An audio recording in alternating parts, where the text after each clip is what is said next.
Where did you grab that picture, Daryl? Hey guys, we're on the call live.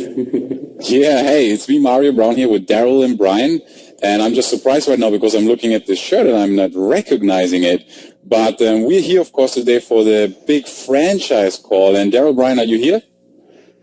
Hey, Mario, I'm here. Oh, okay. Sorry, we're talking over each other. No, that's okay. There's a lot of people on this webinar, and we're going to kick it off in just a minute. We have still a lot of people here joining this beautiful afternoon. So today it's all going to be about franchises, how to get franchises on board. And Brian and Daryl, they both were successful doing it. Unfortunately, I'm not that lucky yet. I don't have a franchise on board, so I'm going to take a lot of notes myself actually today. And before we kick it off, everyone on the call, can you hear us loud and clear, and can you see the screen? If so, please put yes in the chat box if you can hear us loud and clear.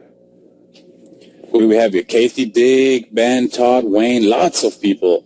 Yeah, Mike. Yeah, lots of them. Doug Cameron, our main man. Deborah, Beth, David, Gary. So you can hear us loud and clear. It's beautiful. Still a lot of people joining here. Everyone, welcome, welcome.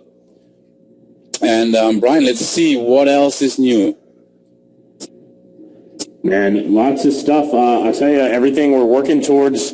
Obviously, the live event in January. It's a mobile-focused live event in Fort Lauderdale. Mario, I know we're going to get some info out about that.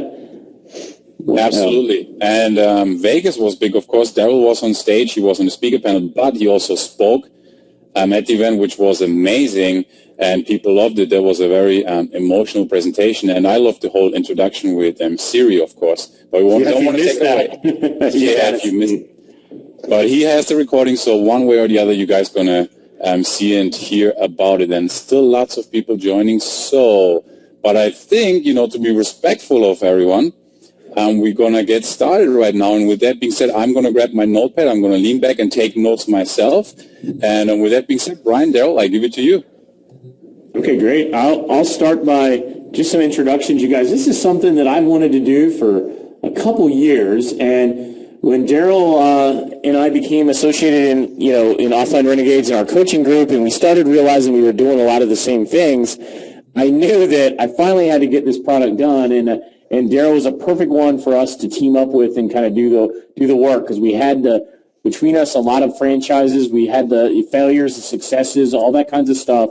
So this is the fruition of a couple years of work and talk. It's finally here, and this is the first time we've ever done the call, and we're really excited. Daryl, anything to add, and then we'll just get started teaching.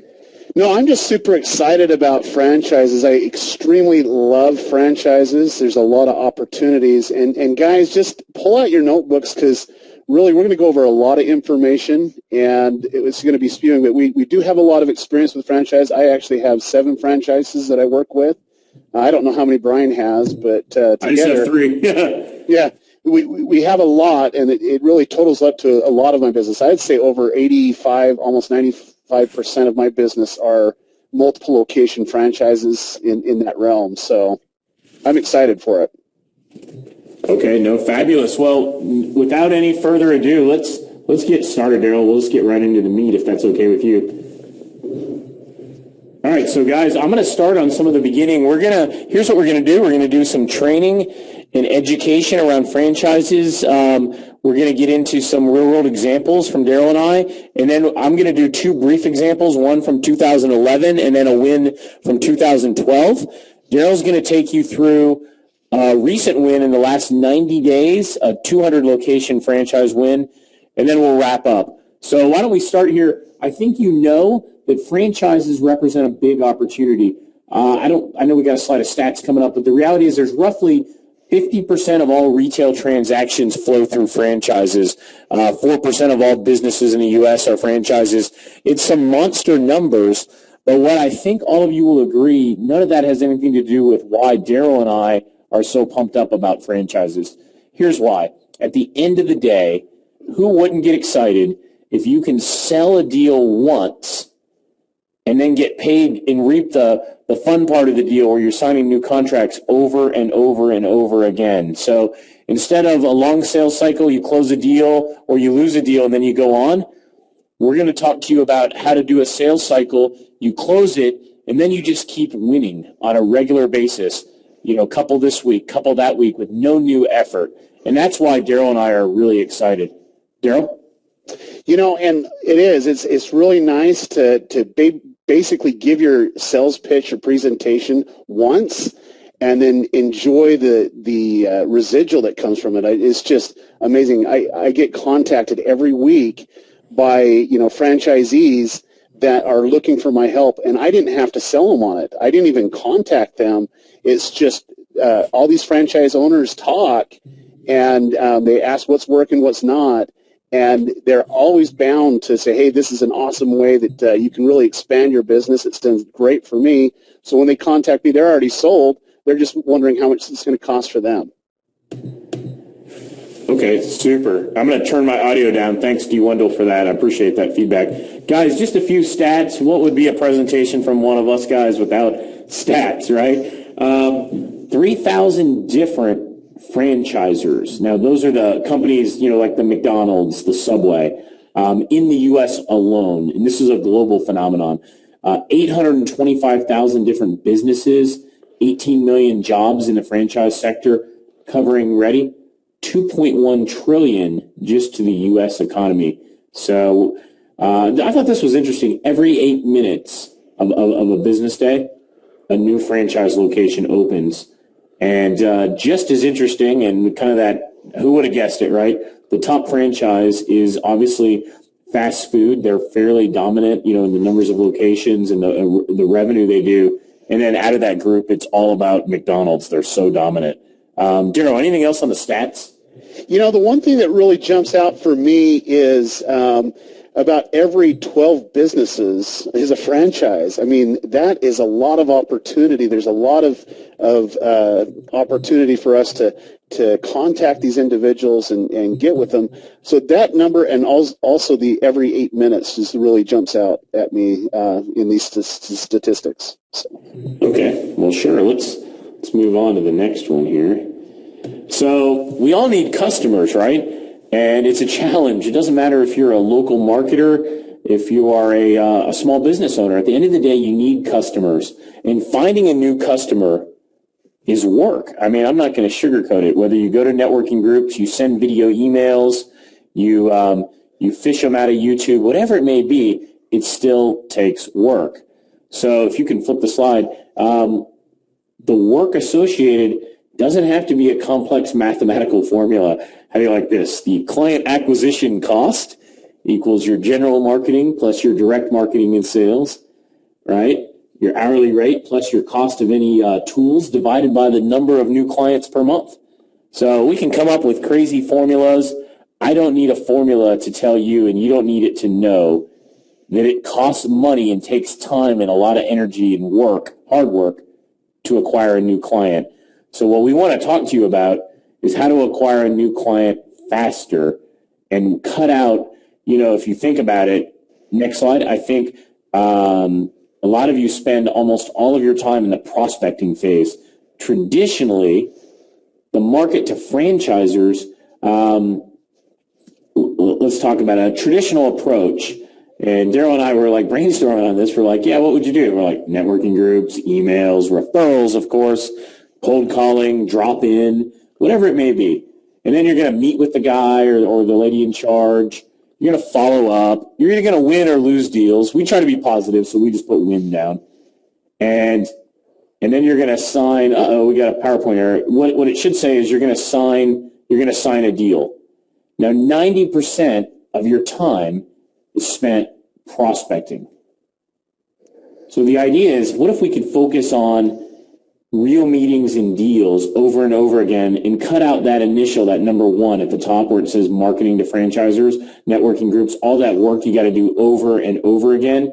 What do you think, Daryl? I mean, wouldn't that be valuable to get rid of the front end work? Yeah, because if you're spending the bulk of your time, 90% of your time doing that, then you don't have a lot to do to really reap the rewards. I mean, you'll have 10% of your time to close those deals. And, with me, over the course of my experience, I've done that. I've spent 90% of my time just trying to go after these franchises, and it can be very difficult. There's a lot of gatekeepers and different things that are there. But I think the crucial thing is something that we found out is, creating that franchise sales model and sell it only once, and then you can reap the multiple clients. They just come in and come in and come in. And, during this webinar, we're going to talk about some of those items. And both of us have been extremely blessed to be able to reap the benefits of multiple clients. And all we had to do is sell once. No, well said. Very well said. I think this is it. And, Daryl puts on the slide, if you look on the far right, multiple clients. And everybody gets multiple, 5, 6, 7. But anywhere from a handful to several hundred, if not thousands. And before you laugh and you think, call BS on me, right? I mean, here's what, I have a, 80 location franchise. I've got a piece of a 175 location franchise, and then I've got a small one. And you ever heard of a company called Subway, McDonald's, Minuteman Press? Minuteman has 1,000 and change locations. Subway and McDonald's, they're monster. The numbers are like 10,000-ish. It's real big. There are franchises out there, some of them right under your nose you don't even think about, that are big. So you take 400 times 1,000 on a monthly basis, and you tell me if it's not interesting to at least consider and talk about. What do you think, Daryl? Let's move on. I mean, I think this kind of illustrates the model. And then really getting into it, you guys, you may know this, some of you may not. We're seeing some questions that are asking, what are a franchise? What is a franchise? A franchise is simply a business model that involves one business owner, let's say Ray Kroc at McDonald's, licensing trademarks and methods to an independent entrepreneur, and then entrepreneur typically uses their name and their business model to sell that product or service in a different market. That's all it is. So if you guys come up with this amazing system and product or a business, you can then take it nationally or internationally by franchising it. And that's what things like, what else? I mean, all the fast food places, a lot of daycare, tutoring. Give me some ideas. Healthcare, Daryl. Give me some other. A lot of service organizations, like like locksmiths, plumbers. There's a lot of those that are also. I have one that's a pest control company. They have multiple facilities in multiple locations as well. There's tons. There really is tons in the health world. Nursing homes, troubled teen homes. There's a lot that are out there that most people would even look as a niche. I agree. I mean, I think that's it, you guys. And I think if you just take away, the beauty is on their own, any one of these small businesses, you would probably do what I do, which is poo-poo them and ignore them and walk by them. You got to change your perspective. And there's really two types. There's the product or trade name franchising, right? This is like Exxon with the gas station. So the franchisor owns the rights to the name and then sells that right to a franchisee. So typically, like gas stations use that model. But then the more common one, where Daryl and I seem to have done all of our work, is this business format franchising. This is the other type. This is when there's an ongoing relationship. There's a true relationship. There's a corporate marketing department. They may help them with what, Daryl? Site selection, product training, employee training, manuals, SOPs, even pricing, ordering food, if it's a food company. I think you guys get the picture, but that kind of franchise, they call it a business format franchising. And that is where Daryl and I have had all of our success. We haven't actually done, at least on my end, I haven't had any success or even any attempt at success on the first category. I was attracted to the bottom one here.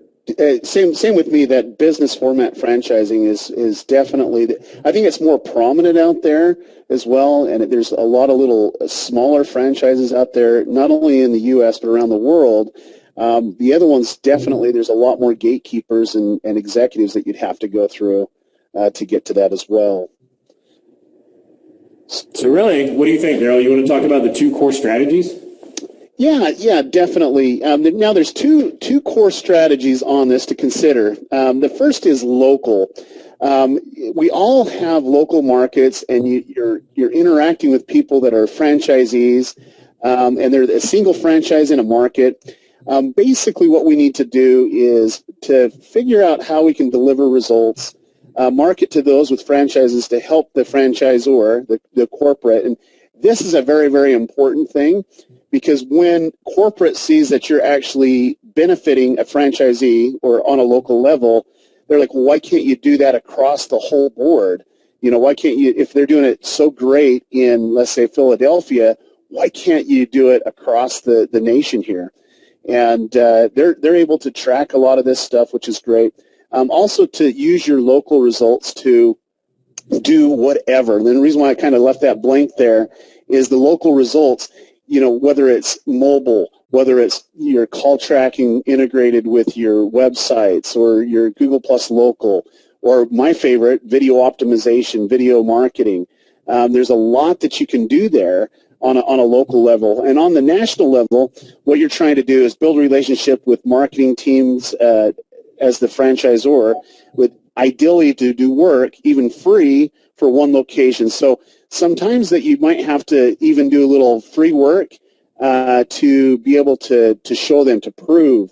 And later on, I'm going to actually show you a case study that I actually had to prove, but I got them to pay for the case study. And once I was able to do it at that one location, it kind of opened it up to a huge, huge franchise. And I'm going to talk about that a little bit later. But you can use free webinars and e-classes to do that as well. Offer to speak at regional and national conferences, deliver presentations with an offer at national conference. I think the crucial thing with the national portion of it is when you perform at the local level, they're going to want you to take it to a higher stage, your national stage. They're going to make it really easy for you. They're going to set you up webinars, and they're going to do the sales pitch for you after you're able to prove to them what you're able to do for them. And what's amazing by that is they're doing all the selling from there. Did I miss anything on that, Brian, for prospecting? No, I think you covered it. Really, those are the two approaches, top down or bottom up, if you will, and there's advantages to both. And if you think about it, who's your client, right? You're thinking, do I work with, you know, the pizzeria in my town, or the learning center, you know, the Huntington Learning Center in my town? Or do I work with corporate marketing manager, you know, at the corporate office out in California or something like that? So this is it. I mean, guys, if you sign a deal with a franchise or with an OR, that's the company. And you want to work out one key point if you're coming that way. Are you billing the franchise or the main office, right? Are you billing them for each location that comes on board, or are you working at a local level with individual contracts? And the interesting thing is there's some pros and cons to both. You may say, and Daryl's probably going to laugh at me because I like the other option, but you may say, I would much rather have one person who cuts me a check for $25,000 a month. And I may say, no way, just because I'll tell you why. So the pro is, sure, it's easy to bill. You don't need a credit card or anything. When you're talking about numbers like this, you cut them an invoice and they typically wire you a payment. They do an ACH to you. Very easy to deal with on the payment side, right? Now, what's the con? Think about it. What if you have a falling out with that marketing person, that lady that runs marketing who's always had it in for you, or the guy and he's the marketing manager and he's got a buddy that he wants to throw the business to, whatever it is, you can get fired. You can get whacked, to use the word, and you can lose all of that revenue across dozens or hundreds of locations all at once. And it may seem fanciful and like no way, but Daryl, if you had one guy on the hook with your new franchise with 200 locations, would you be nervous about having to please that? I would be extremely nervous, because the scalability that you have to build your company, and tomorrow, if you don't have a contract or anything in place and they just decide to get cold feet and go a different direction, you are literally going to affect the lives of all the people that you employ to have that happen. And for me, that's a scary thought, because I'm a family man, and I want the people that work with me to have some job security. And when you're doing something like this, you're scaling it out. And even though that you might be outsourcing it and doing all that other stuff, you got to keep in mind that these are actual people with families and lives, and that can make a huge difference. So for me, I don't laugh, Brian. I mean, this is a serious thing. It would be nice to get one payment and deal with one person, but I don't want to have to live with the fear that I'm going to lose that client and then I'm going to go under, or it's going to really, I'll have to hedge back my company so far that I really affect people's lives.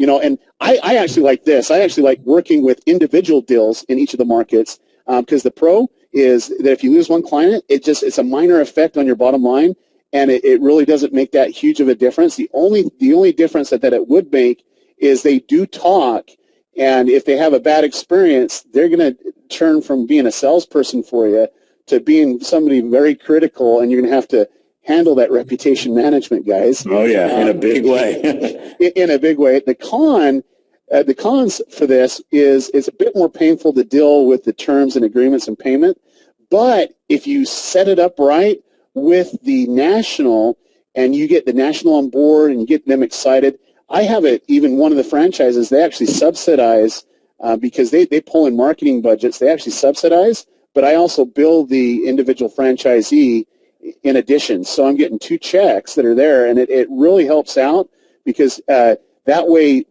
corporate feels like they have control, but in reality, even if they cut that out, my bottom line's still there with the franchisees. It's just not as effective, but it's just they're covering a lot of the setup costs. So it can bring that down. So it's only with new deals that are coming on. All right, that's great. So, you know what? Before we go on, I want to comment. I was skimming the questions, you guys, because I like to be responsive during the call as well as after. And a lot of people were asking about a replay, Joel and some other guys.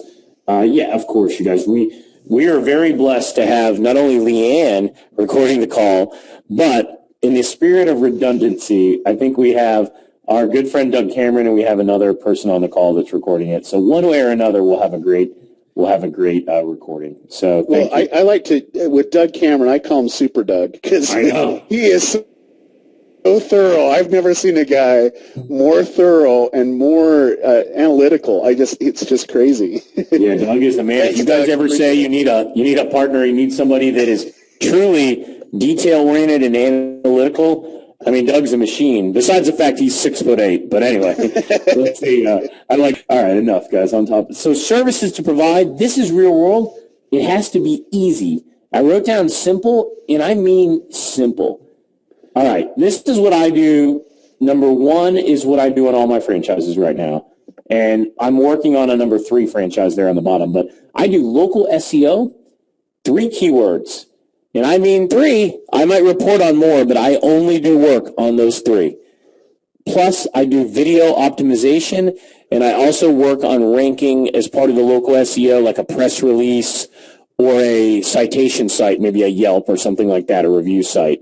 So that is something very, very simple, very discreet, defined well, fenced in, no nebulous, no scope creep, no, hey, can you also work on these 3 towns? No. If I'm doing Janesville, Wisconsin with Jim up there, then I'm only doing the term Janesville auto repair, if you will, or Janesville car mechanic and Janesville automotive or something like that.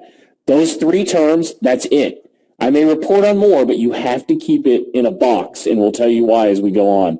Daryl, what else here? I'll tell you, this killed me in the beginning. My first franchise, I was excited for multiple locations, and I literally promised them the moon.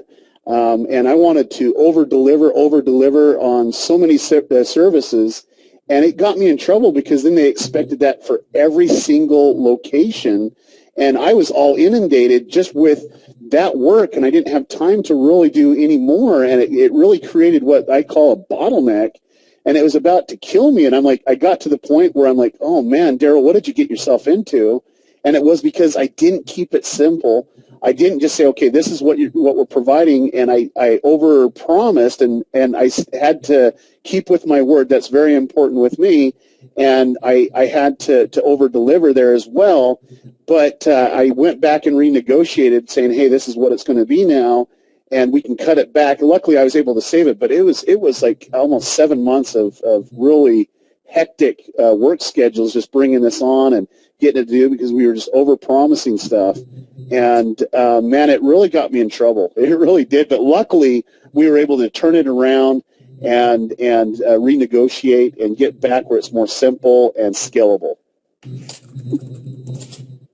All right, that's great. And guys, about pricing, we're not leaving the meat out on this call. We're going to be very honest. And for all of you that are in, let's see, we got a lot of people here I see in Europe. Welcome. Check it out. Daryl, graphic star Daryl, said no dollar signs only, so we decided to go international here. Got the euro, we got the pound, and of course the dollar. Remember this. This is the takeaway. I promise you, if you don't remember this, you will lose. It's about volume. It's not about killing it on one single deal. The usual strategy, get all you can get, does not apply here.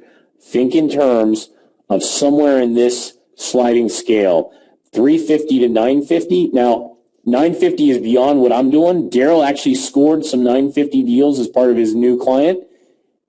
You need to come up with a number. And that specific deal is a water restoration company. They actually have a higher profit margin. It's not that nursing home facility, but still, they're paying me $950 per location, which is great. Yeah, and Brian, this is all, every price we're going to refer to is per month, and we won't talk about any kind of setup fees. I use them really to help get the deal. If I get the setup fee, great. If I don't, that's okay. But the whole idea is that we create a sliding scale based on volume. So, all right, let's see. I see somebody's name on the call. Let's say Mary Kay Allen owns, yeah, your name is here, owns, let's see, the Day Spa, and she's the franchisor, and she has control of 150 of them. I may say, Mary Kay, I'm going to give you this price if you commit up to 25 stores. 25 to 75 stores, I'm going to give you this price. 75, to the bottom, I'd give you, the rest of your stores, I'd give you this price. You want to use incentive-based pricing based on the volume tiers to make it worth their while to really get serious. And that's how I've been very fortunate to get a lot of deals, because you make it like a no-brainer. I guarantee if any of you are involved in automotive with me or in some other niches, and if you ever heard me talk about a $300 deal, no. But just like all of you on this call should walk away from a single $300 deal, what if you had 175 of them? I can't even do that in my head. It's like 50K, something like that, 51K. What if you had numbers like that? It starts to get interesting. And that's why we said to fence in your deliverable and to price it in a way they can't say no. All these businesses spend between $300 and $500, $600 at a drop of a hat. Some other ones in higher dollar niches spend a little more, but you can't tell me any small business would run from a $400, $450 price point. They don't. I promise you on that. The problem is we run because we don't want to do the work. I mean, if you spend $250 doing work for a guy and you're only making $400, not a lot of incentive. Where it really starts to happen is when you can leverage the strategy, the systems, the blueprint across all these locations, those 1,000 Minuteman locations, right? And you're talking $400 at, a couple hundred locations on a monthly basis. So, Daryl, what do you think? Sliding scale, thoughts? Definitely sliding scale. And this is what I want you to really think about. It's about volume, but really they just need to readjust their advertising budget. All these people are cutting back from the phone book. They're cutting back from direct mail. They're cutting back from TV. One of the franchisees that I talked to, they were spending $8,000 a month on TV. And I'm like, well, are you tracking any of this? Are you getting any results? And they didn't even do it. So we put a call tracking number on one of their ads. They got 3 calls. And the reality is they're like, oh, okay, you just saved me a whole bunch of money because now we can adjust it to a place that we can get more calls. They were getting tons of calls per week off the internet, and they decided to upsell. We actually had an upsell package for them to integrate it even with mobile and a few other things like that. So that $300 or $400 can increase as you perform for them because they'll want more services. And it's really easy to sell to your existing client base. And that's why that sliding scale is super important. For me, I think that you need to have that bottom line of what it's going to cost and really look at it and, have that blueprint where you can say, okay, this is how much time it's actually going to take if I do these things. And if you keep it simple and you really focus in on those 3 key terms, man, you're gonna kill it, because once you're able to rank that in the location where you need to, it's so easy to maintain it. You don't do anything black hat. It's so easy to maintain it if you have that blueprint and so on. Because these people have corporate budgets, and these corporate budgets are very interesting. The corporation, some of the franchises I work with, just to be a franchisee, you have to pay into their marketing budget. And they're paying thousands of dollars sometimes a month just so corporate can brand them nationally. And that's one way to get some of that kickback from the corporate, from corporate, because they'll allocate some of that national budget towards the internet marketing and maybe be able to offset some of your setup fees. But the typical franchise has a royalty fee or 7%. 4% is typically a pure royalty fee, while 3% is for marketing. So, I mean, that's a huge, huge budget that's there. So, like, if you look over on that one side, you see that $50K a month in sales volume at 7% is $3,500 monthly just for a royalty fee paid, and 3% of that would be $1,500. And that's based on gross, not net sales numbers, guys. Anything on corporate budgets there, Brian?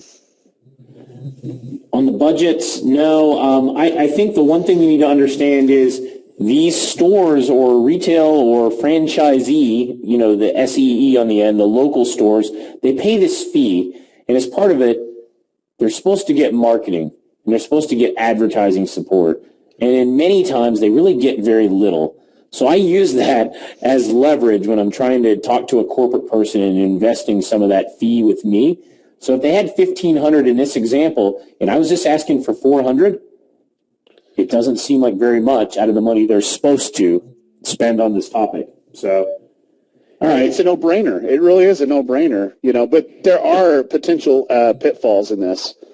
I mean, look at one that. of the biggest ones for me, I don't know if you've struggled with this, is who's really your boss? I mean, I've had people from corporate say, oh, you got to do it this way, and people from the franchise say, oh, you got to do it that way. I got confused on that. I mean, have you ever experienced that, Brian? Yeah, I mean, this is the story. You always want to know it's not all roses. Let me tell you right now, we're going to paint this, and we're going to share with you the highlights. And then Daryl and I got together last night, and we said, we need to put in some of the negatives, because I hate when people only tell you the good and you think it's the greatest thing since sliced bread and peanut butter. Guys, who's your boss? This is it.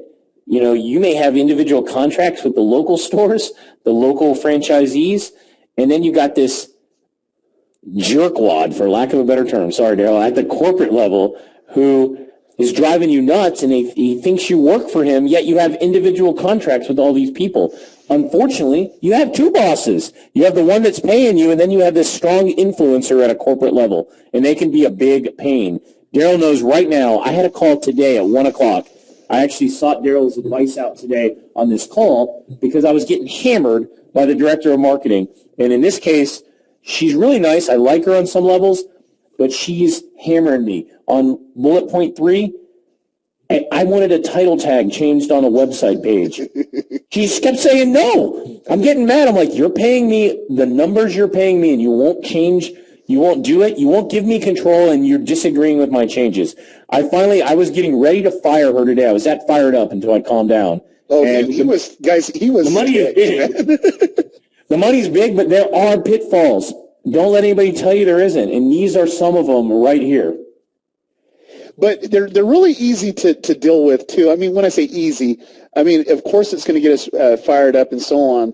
But if you can just take a deep breath and really look at it, what happened with Brian today actually was a win and a feather in his cap, because the CEO was there, too, and it kind of expanded his scope and gave him a little bit more control. Wasn't that right, Brian? Oh, yeah. The guy basically gave us carte blanche to do everything. He said, look, I trust you. I like you guys. You've delivered great results. He said, we're just being cautious. They're gun shy because they've been burned by so many other search companies or rep management companies. And I'm like, I don't know what else I can do. Every one of your locations has 3 or 4 things on page 1. We've done this, this, and this. We've even turned down business when it wasn't in your company's best interest. I said, we need your trust. We need you on board so that we can do a good job. And finally, we got that out of the way. But those kind of things come up, and they're very, very frustrating. Sometimes I lose my cool, and today was one of them. I flipped out. I'm like, what are you talking about? And I'm trying to be cool, yet it's hard to when somebody's giving you the runaround like that. All right. Well, I think we need to get off the pitfalls because I'm getting depressed here. Yeah, sorry, So let's talk about real world success, because this right here is what it's all about. And before Brian goes over his success on the 2011 to 2012, guys, it's all about mindset. And Mario's big on this. I'm big on this. It's just really feeling positive with where things are going. There always are going to be problems, but it's how you deal with those problems.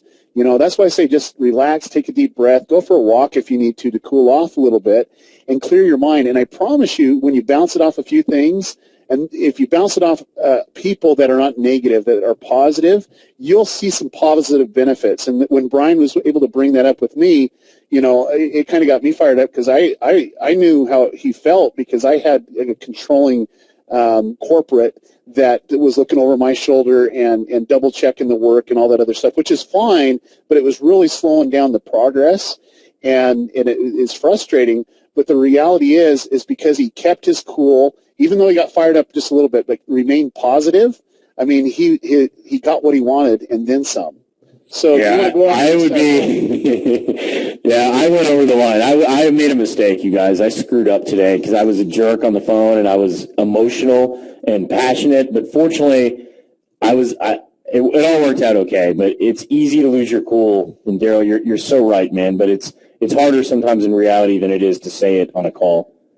Yeah. So, but thanks. I hear you. Well, a couple examples.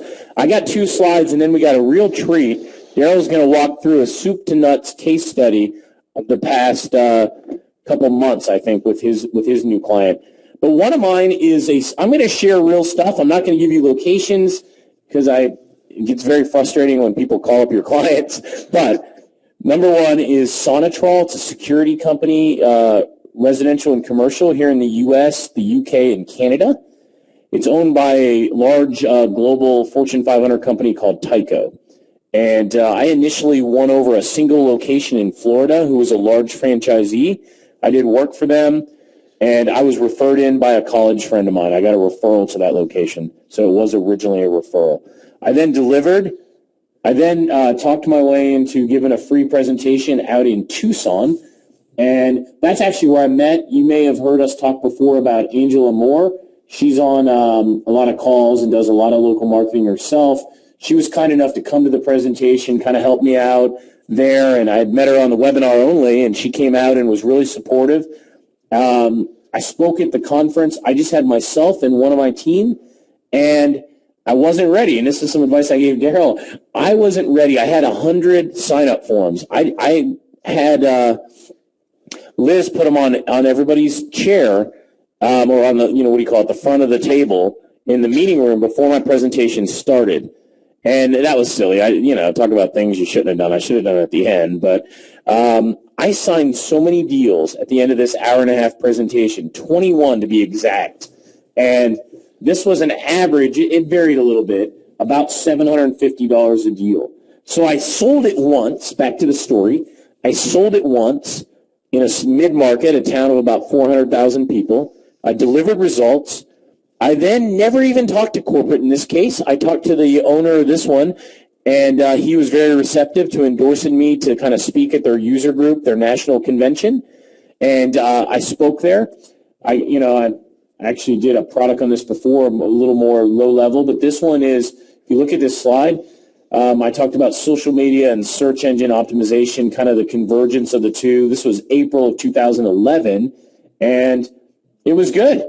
And at the end of it, the only thing I did wrong is not having more help to close deals. I wasn't able to. I probably lost 5 or 6 deals I would have had that day. I think I eventually got them, but I would have had more had I been ready to handle the influx of people going, they all want to ask you questions, and if you're not ready, you can't do it. You've all seen it at an event when somebody's swarmed by a lot of people. They can only talk to 3 or 4 at a time. They can't talk to 10 or 20. So this is a real-world example. I still work with this account today. I've grown the deal. They trickle in every now and then. I never go out and chase them anymore. I market my successes to the rest of the client base using the marketing team. I just share stories. Those stories go out. Like Daryl said, franchisees talk, and then they call us up and they sign up. That's how it works. So that's one example for me. And I think I got one more, Daryl, before we go into your deep dive. So this one, I've talked about this one a lot because it's this year as well for me. May 6th, I think, is when we started it. I did a POC, a proof of concept with them over about a 45-day period, 43 days if you look there. It's a retail footwear franchise in the U.S., Canada, and the UK. They have 79 locations. This was a referral from another marketer. So the marketer decided he didn't want to work on it, and I said I'd love to have the challenge, and did a little finder's fee kind of deal. And I then won over the corporate marketing person here, not a local level. I did a POC at a corporate-owned store in San Diego, and all I did was 3-word local SEO. It was all about visibility on page 1. There wasn't really a lot of Google Places / Google Plus local kind of maps in this space. It was more about just visibility on the page.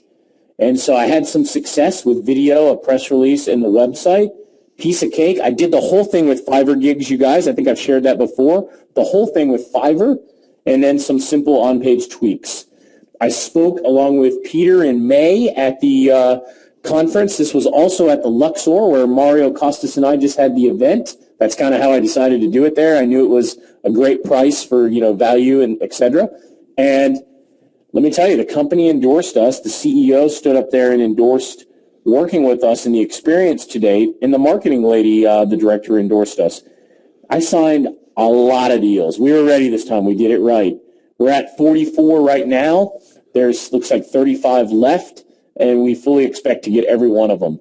Only thing I did wrong, I of course make mistakes like everybody else. Instead of 350, I should have been at 400 a location. I left $50 on the table, but if you take that across all the locations, it's just disheartening. You just feel better. Every dollar counts, and I wanted to make it cost effective. I wanted the business, but I came in a little cheaper than I had to. That's a common mistake. Everybody wants to get the deal, and so they want to make it easy. That was my mistake here, but at the end of the day, it's okay. I'm not mad. We're bringing in the revenue, and we've delivered. I think we have lots. I mean, one of them we have 10 out of 10 on page 1. Non-competitive niche. This is a perfect time to mention many franchises are not very competitive. Typically, at most, they're mid-level competition, and most of them are easy. Easy peasy. Everybody on this phone can probably have delivered the exact same thing as I did here. You guys have all been trained, I think, at some level, and I think you could have done exactly what I did. And I want you to know there's nothing to be afraid about. I did it with Fiverr gigs, guys. Fiverr gigs. So I don't want to take any more time. Daryl, I can't wait to see it again and listen to it. I'd love to hear about the recent deal that you just took down. Well, I first have to show my little bumper sticker that I want to put on my car. I love franchises because the reality is this: it can make your life miserable in one aspect, but it can really pay off because you're getting multiple people and you're helping multiple people, and it's very scalable too because you're not having to redo all the constant analysis and so on and so forth from there, and really doing the deep research that you need to for every specific niche. It's one niche. All you're doing is changing location, and it gets really, really fun. And so I want to give you a real-world success story that I had. And I actually picked up a facility, a client in 2010, November 2010. And this client was really cool. They had an independent living facility. If you don't know what an independent living facility is, it's a place where people that need some senior care can go in and live at a facility and still have a little bit of independence. They have their own room and bathroom, and they can kind of go from there. It's kind of like a pre-nursing home with just kind of constant care with nurses and beauticians and cooks and stuff that can handle it all for them. And I really like this client.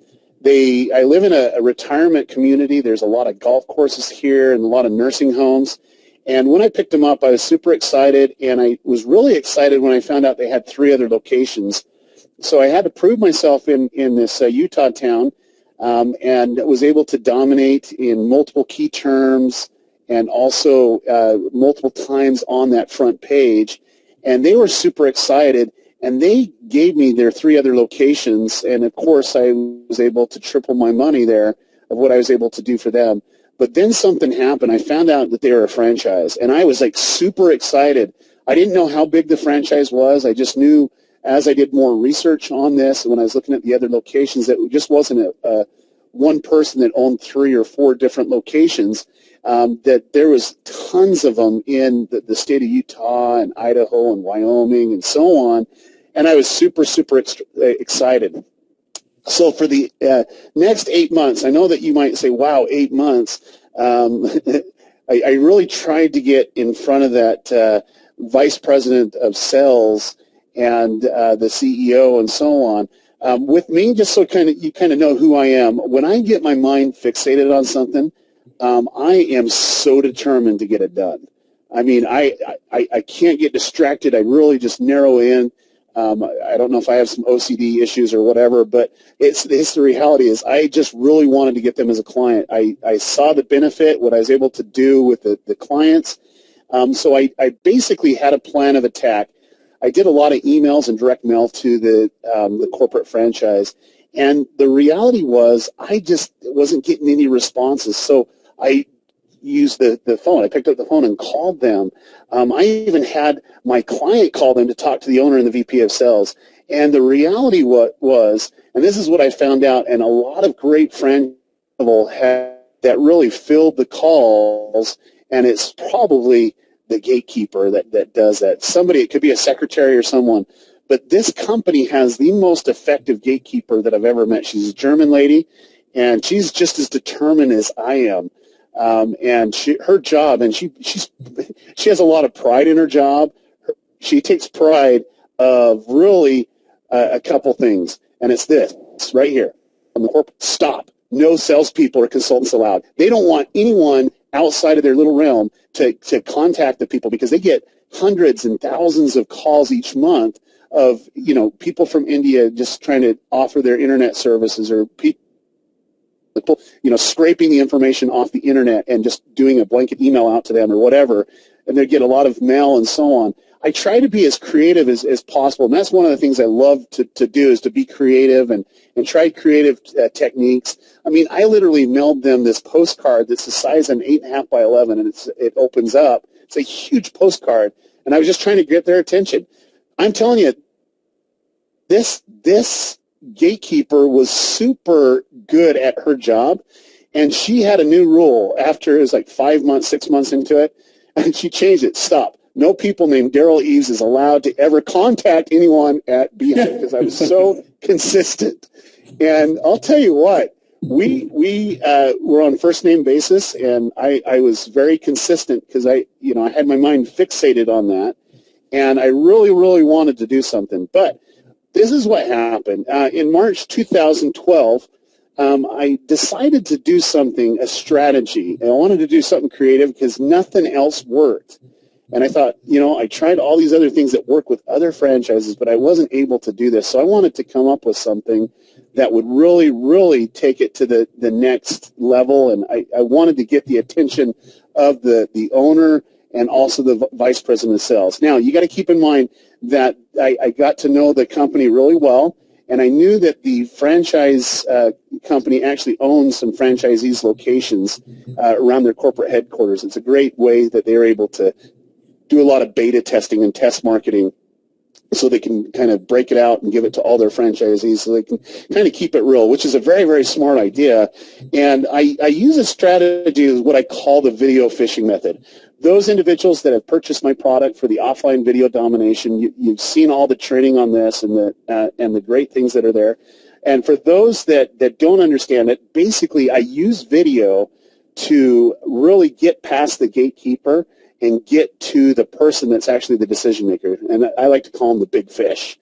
And basically I use targeted video in a specific way. I can't go into detail because that's a whole webinar on its own. But just to kind of go over this so that you can kind of have a good idea, I basically created some great videos, and I targeted my fishing hole, which was the city of the headquarters. And I used the bait, which is the best results of the specific client that I had. And I actually had a testimonial of the client as well as the golden hook. Now, keep in mind, the CEO and the vice president of operations, sales, and so on, they didn't even know who I was because the gatekeeper was so good at keeping me from them. Even though that the client would call them, the gatekeeper wouldn't allow them to to even talk about it at all. So I basically did something, and I used the video phishing method, and I loaded all these videos up. And these are corporate videos. These are videos that the corporate provided, and I put them out on every key term in that specific city or the headquarters. So I'm actually competing with national and their own pet projects, their little facilities that are there. Do you think for 1 minute that got the attention of the CEO and the vice president of sales?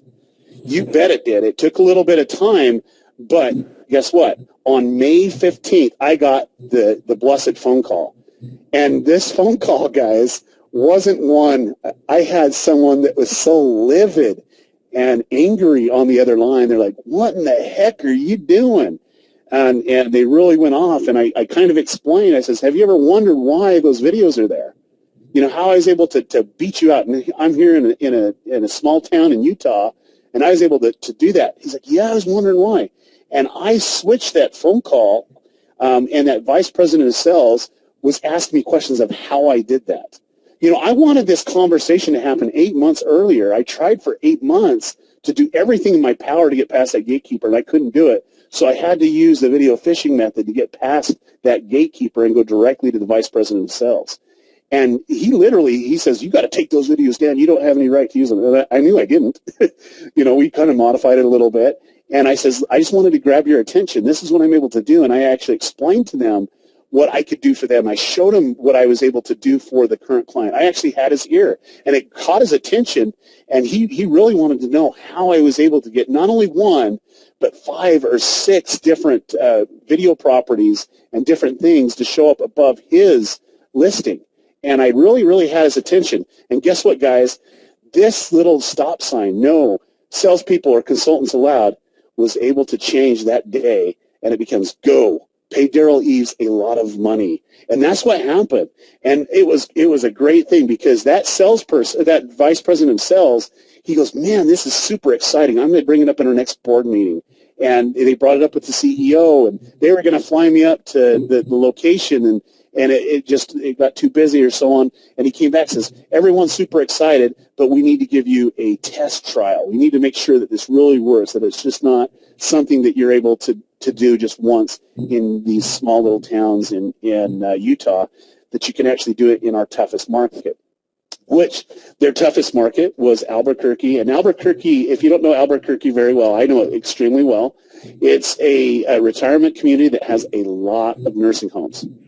And their biggest franchisee lives there. They have multiple locations, not just in Albuquerque, New Mexico, but across the nation. They have a lot of them.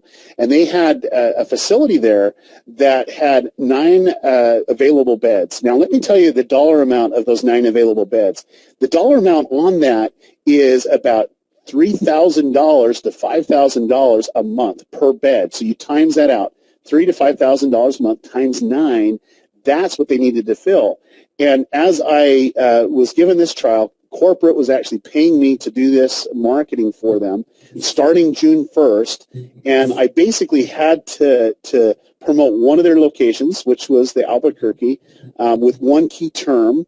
I had to rank the website at the top of page 1. I had to rank 2 videos at the top of page 1. And the scary thing that I had was I only had 43 days to get the results before the national conference, because he says, look, if you can do this in this time, I will let you present. I will let you take the floor. You'll have my blessing at the national conference. Now, keep in mind, that was the first time I found out how many locations they actually had as a franchise. They had 200 locations, guys. Yeah, Daryl, didn't you tell me they had 50 at one point? Yeah, they did. And they were kind of just keeping me out of the loop. And they open it up. They says, hey, look, this is how many franchises that you actually had. And I'm like, I was like super, super, super excited about this. And they gave me this trial, and I was a little nervous. I could do the video, no problem. But I was a little nervous because their ranking was on page 8. There wasn't any on-site optimization for it. And the other thing that I was really nervous about is they had no Google Plus local page. None. They didn't even have a listing to claim. And so I had to create that all and do it in 43 days. And that portion got me a little nervous, because usually it'd take me, comfortably 60 days, where I can get it ranked, not to the number 1 position, but, where I'm comfortable, where it's actually, on the front page and moving up and so on in a difficult market. And the cool thing about it is we started the campaign June 1st. I uploaded the videos on June 4th.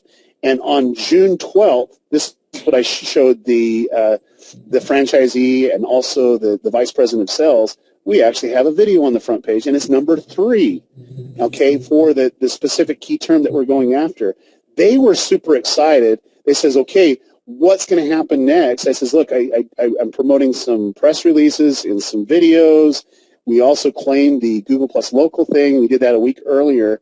And they actually got the PIN number in record time. It was like 3 or 4 days, which I was quite surprised. I think there's some divine intervention on that one.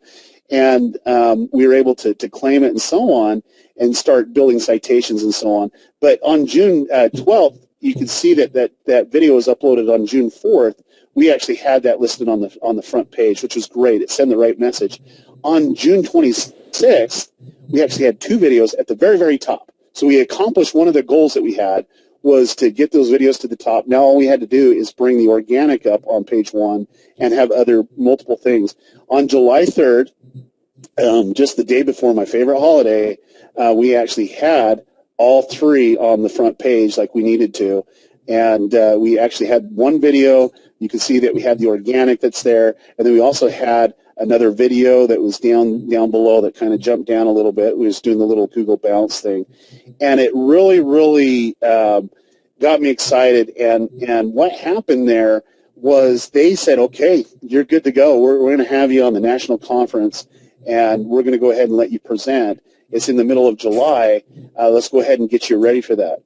Now, luckily, guys, I had something that happened to me that assisted me in this. Not necessarily in the logistics of doing this and getting there, because that's something that I developed, and I created this blueprint that I was able to scale it, because that's going to be a huge problem that I could see, that as I'd get bottlenecked if I was the only one trying to fulfill a 200 location franchise, and it would be very, very scary. And so I basically created a blueprint when I was developing this one, because I really wanted to make sure that I could fulfill. I was really nervous about it.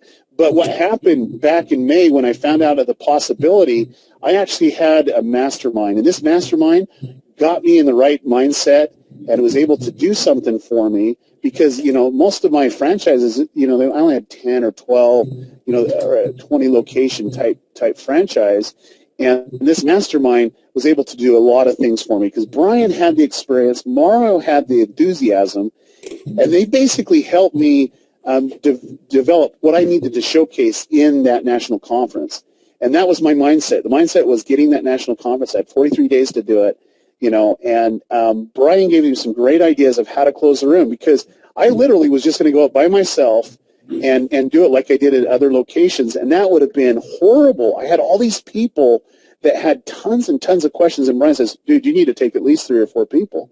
So I took 3 or 4 different people. I actually took 5 people that was up there, and they were able to field the questions, and I had someone that was handling contracts and so on. And the cool thing about it is, because of what that mastermind was able to do, I was able to eliminate a lot of the problems that I wouldn't have foreseen, because I never had that experience before. I never had that experience of presenting to 200 locations. It was 400 and some odd people that I was presenting to, because they brought their spouses and business partners and so on. And we also went over how to handle the questions and answers, because there's a lot of question and answers. And what I found is they'll listen to your presentation, and half of it's going to go right over their head. And they're going to have 1 question or maybe 2 that will be just the tipping point of getting them to sign a contract. And we talked about that. Brian went over some of his things. I kind of went over some of my things, and we kind of collaborated on that. And then I was really, really nervous, guys, of how to fulfill the 200 location franchise. and we didn't have a person's name on there, but Costas really helped me formulate a strategy and what to look. I had a lot of clients at that time, but it wasn't the 200 locations. I mean, it could really hurt.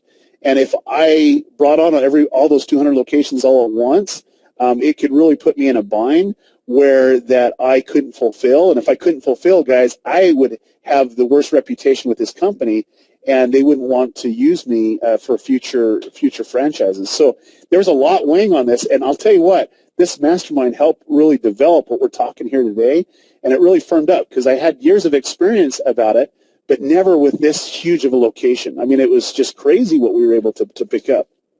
So in July, we actually had the national conference, and this national conference was amazing. It was just outstanding. And really, that presentation was 2 hours, and the vice president of sales took about 30 minutes of the 2 hours. And franchisees with their partners, about 400 and some odd people. And what was really amazing, guys, is he sold it for me. He goes, look, this is what you got to use this guy. We get contacted by thousands of people, and this guy's the real deal. And he was really just pushing it. And I just got up there, and I'm like, wow, what am I supposed to do? I guess I'm supposed to train you a little bit on what you need to look out, what I could actually present and how I needed to really mold their mind. And what I just kind of explained in my presentation, excuse me, is why they needed to use me, why, where the advertising's going, why phone books and TV and radio ads aren't as effective as they used to be. And these are people that, might have had that franchise for over 20 years, and they get in a habit of using certain mediums to advertise. And I explained to them why why their beds are not filling up as much as they could. I also gave them the case study. I gave them that case study of Albuquerque. Here's the hidden thing that happened, guys, is in Albuquerque, since we did that they had those beds that needed to be filled, and they sold out, guys. They completely filled up all those beds. And the cool thing about it is they usually filled up a bed about one every month and a half or so, that they do it. And that's based off of anybody that didn't die or anything like that.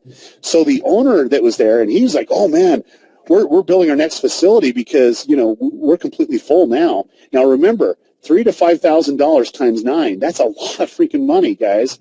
And that's what they were able to bring in per month. And they were just super excited because we were able to do it in a 45-day period. And they were super, super excited. And once we presented that, I basically said, look, I'll stay after and answer any questions, and so will sign contracts, and we'll be here to answer any questions. And right after that, I closed a record 31 sales that day, the day up, 31 sales. And I couldn't get to everybody. My salespeople couldn't get to everybody, because there was other presentations that was after me, and we stuck around at the after. But literally, those 31 sales the day of. And it gets better than that. The week after, we had 6 additional sales. And I'm like, man, this is great. I talked to Brian about it, and he was like, dude, you don't understand. It's going to get better than that because it's going to trickle in. You're going to get people coming in every single week. And I'm like, yeah, that'd be great. And believe it or not, guys, since July, I have 79 total sales. Okay, and plus I do a bi-monthly webinar with the vice president of sales to give them some information, and it's an easy way for me to keep them informed and do it as a group. It eliminated one of my problems is who's the boss. I can actually address them all at once, and I encourage them to come on, and we do these webinars, and if I have a problem that's with everyone, I can address it just once. I'm leveraging my time, and that 79 total sales just really, really blew it away. And just this week, I closed 4 additional. And the great thing about those 4, it was just one franchisee that had 4 locations. And the great thing about it, this is one thing that I love, is I actually was able to develop that system, that blueprint, that when those 4 people came on, and the other ones as well, but we'll just talk about these 4 because these are the recent ones. I closed the deal by sending a contract up for them to sign. They signed the contract, sent it back, and then after that, I didn't do anything on it. Me personally, I didn't do anything on it. The project manager followed the blueprint. And what the blueprint was and is is just basically the path that they needed to take to get those videos ranked, actually optimize the YouTube channel and videos, and then also to do the local SEO, the citations, and so on. And believe it or not, those four that we just picked up, all the prep work is done. I mean, as of today, the last video was uploaded on YouTube, and it has all the transcriptions and so on. We had 5 videos that we're marketing, and all the work was done. What did I do? All I did is collect the money, and the system worked for itself because it's scalable. And the reality is if you follow the blueprint, you can scale it out, and you can just create more things, and you're actually diversifying that, so you're not relying on one area. So, Brian, let's go over any questions on this, because I'll bet you there's tons of questions. I don't have my chat thing up there. Are there any questions that people have about this? I'd be more than happy to be transparent and open. Yeah, let me ask you a few right now, Daryl. Hey, could I just do one little thing before that? Yeah, last time I gave this presentation, I had someone call one of my franchisees, pick up on it. Dude, that's not cool. I mean, I'm giving you information. Brian's giving you information, and there's a lot of opportunity. You don't have to try to go after something that we have. And if you want to partner up on something, you have a great idea, contact us personally. And yeah, we might be able to do a joint venture on and expanding that. That's the right way to do it, and we can open it up from there. But I don't know about Brian's thing, but dude, don't hesitate to PM me on Facebook, and I'll check that. And we can kind of go from there. But it needs to be a legit offer, not stuff that I'm already providing. So, all right, that was my rant. No, that's okay. And all right, I'm going to do a couple of them here. And we got to be quick on the questions because I want to move everything along. I got some good ones, though. Did they provide the videos? I'm going to rattle off some fast, and you can answer them. Yeah, the daughter is a videographer, and they have 20 videos that are professionally done. It's probably some of the best videos that I've seen. Yeah. Perfect. Let's see. No, I'm looking for specific. Okay, while you're looking at that did you talk about what you're charging? They provide the video too. I actually have a strategy of how they turn their smartphone into a powerful video device. And the cool thing about it is all my clients I give all that information to, and they're able to add additional content for me above and beyond. The franchisee can do that above and beyond the corporate level. So let's see. Let me find it. Yeah, Ken Santucci, yes, and that cracked me up. Let's see. All right. Man, these are good. Okay, are the fees that you were getting, Daryl, one-time charges or recurring? That's Jim. Okay, now the setup fees were one time, but everything else is a monthly residual that's there. And so generally what with this specific client, the corporate takes care of the setup fees. That's part of the agreement because it benefits corporate that it's done. And then the month-to-month is taken care of by the franchisee. And you're probably going to have a question on there how much that is. It's $450 per location. Okay, guys. And you know what? Daryl learned from my mistake because I was too low, and I said don't go as low as I did. When the numbers start to get good, you seem to think, look, with 500 locations, even $250 starts to sound pretty good. But there's a number in a sweet spot, and we've learned trial and error on that a little bit. All right. Yes, it's being recorded. Deborah, I sent you a private message back. Okay, Cammie. Cammie said, would you normally have the client provide the videos, or in some instances, Daryl or Brian, would you hire local videographers to do it for them? And for me to answer that, I would do both. I would encourage the national to do it because they have a bigger budget than I do, or I could provide it for them with a fee, of course. I can offer that. However, I don't want to have to do anything extra. I mean, I have this set up in the system, so I usually encourage corporate to do it, and they're all gung-ho because, some of the corporate already have TV commercials and stuff that they can do. They might even have someone that they worked with in the past, so it's really easy for them to do based off of how big their franchise is. All right, James Byers, I'll answer this one, and then I'm going to throw it to you too, Daryl. James just asked it. It says, what % of the gross monthly you receive is fulfillment costs? So on my end, I never go over 20. Though if it's something I'm trying to accomplish and it's a really hard niche, I might go 100% for 2 months. But Yeah. all of mine are under 20, and once they're ranking and strong, under 10. But that's on my end, on the franchise side for me. Yeah, and for me, I try to do that within the setup fee that's there, and then also 80% of the first month. And then after that, I like to be, depending on how difficult the market is, most of the markets that we're going into have little to no competition. I like to say right around 15%, but there's some areas that I'm only doing 7%, which is great. Yeah, guys, it can be very surprising. Let's see, Jim, we answered yours. I'm going to take 3 or 4 more, you guys. There's a lot of questions, and then we'll. No, Cammy, when he said 20, not $20, he was talking percent, I think, or I was talking percent. Yeah, 20%. Yeah. 20%. So out of $400, that would be a whopping $80. But let's see, a video question. Oh no, from Ron. Ron, you had a good question. Does your project manager do the work, Daryl, or was it the clients? Okay, now I think he's talking about the videos again. Yeah. Here's the interesting thing is I train corporate to do a lot of stuff for me. Like, for example, I needed some benefit, and I says, why don't you have a writer on staff because we need blog content? And they're like, well, we never thought about it. And I says, you have a local university here. Let me give you some ideas. They hired me 2 writers.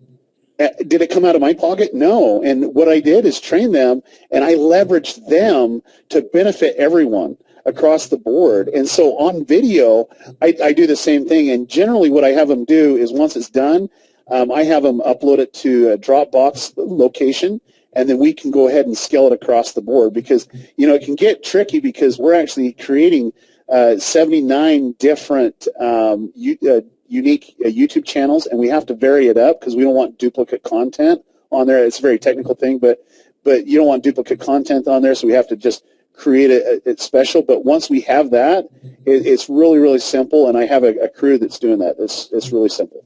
So. Okay, and one last one. Deborah, we did. Let's see.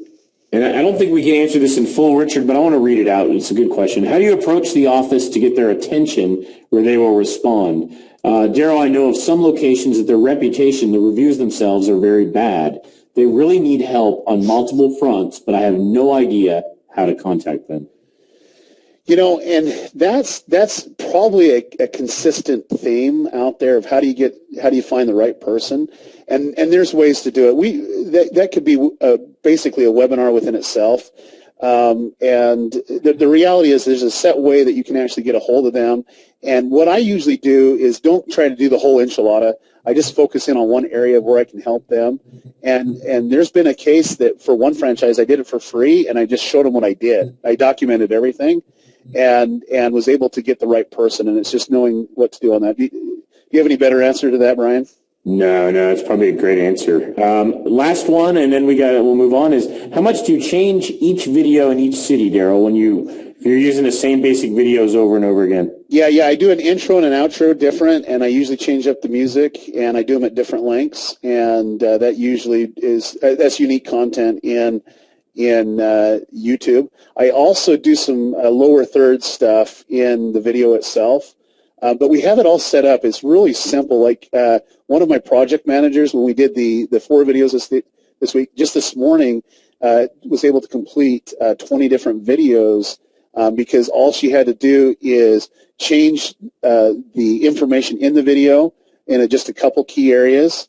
By the address, because we put the citation in there and some titles of the people that are speaking and so on, and rendered it out. And she had 20 videos done this morning, and so that's great. And then she spends time uploading them, and it's great, which she doesn't personally, but her crew does. So. Okay. Well, we'll take more of these later. Why don't we just go on? I'm not sure what comes next, Daryl. But my thing is there's a lot of people having a lot of questions, and I think it's about time that we introduce something special. It's something that we've been working on individually for a long time, years actually, and we actually created a course, and it's a special course. Basically, this course is helping local marketers get over the hurdle of that limits your business. Only having just a few clients, and sometimes you don't know where to find those franchises or how to contact them. You might have low profit margins with clients, lack of clients, the lack of internal processes and systems, or what I have is my blueprint. there's a lot of experience that you probably don't have, or that lack of fulfillment, where to go, how to outsource, what Fiverr gigs to use, when to use a VA, when to call someone in. I mean, we want to introduce something special, and the reality is it's something that I personally can put my stamp on, and it's the franchise client magnet.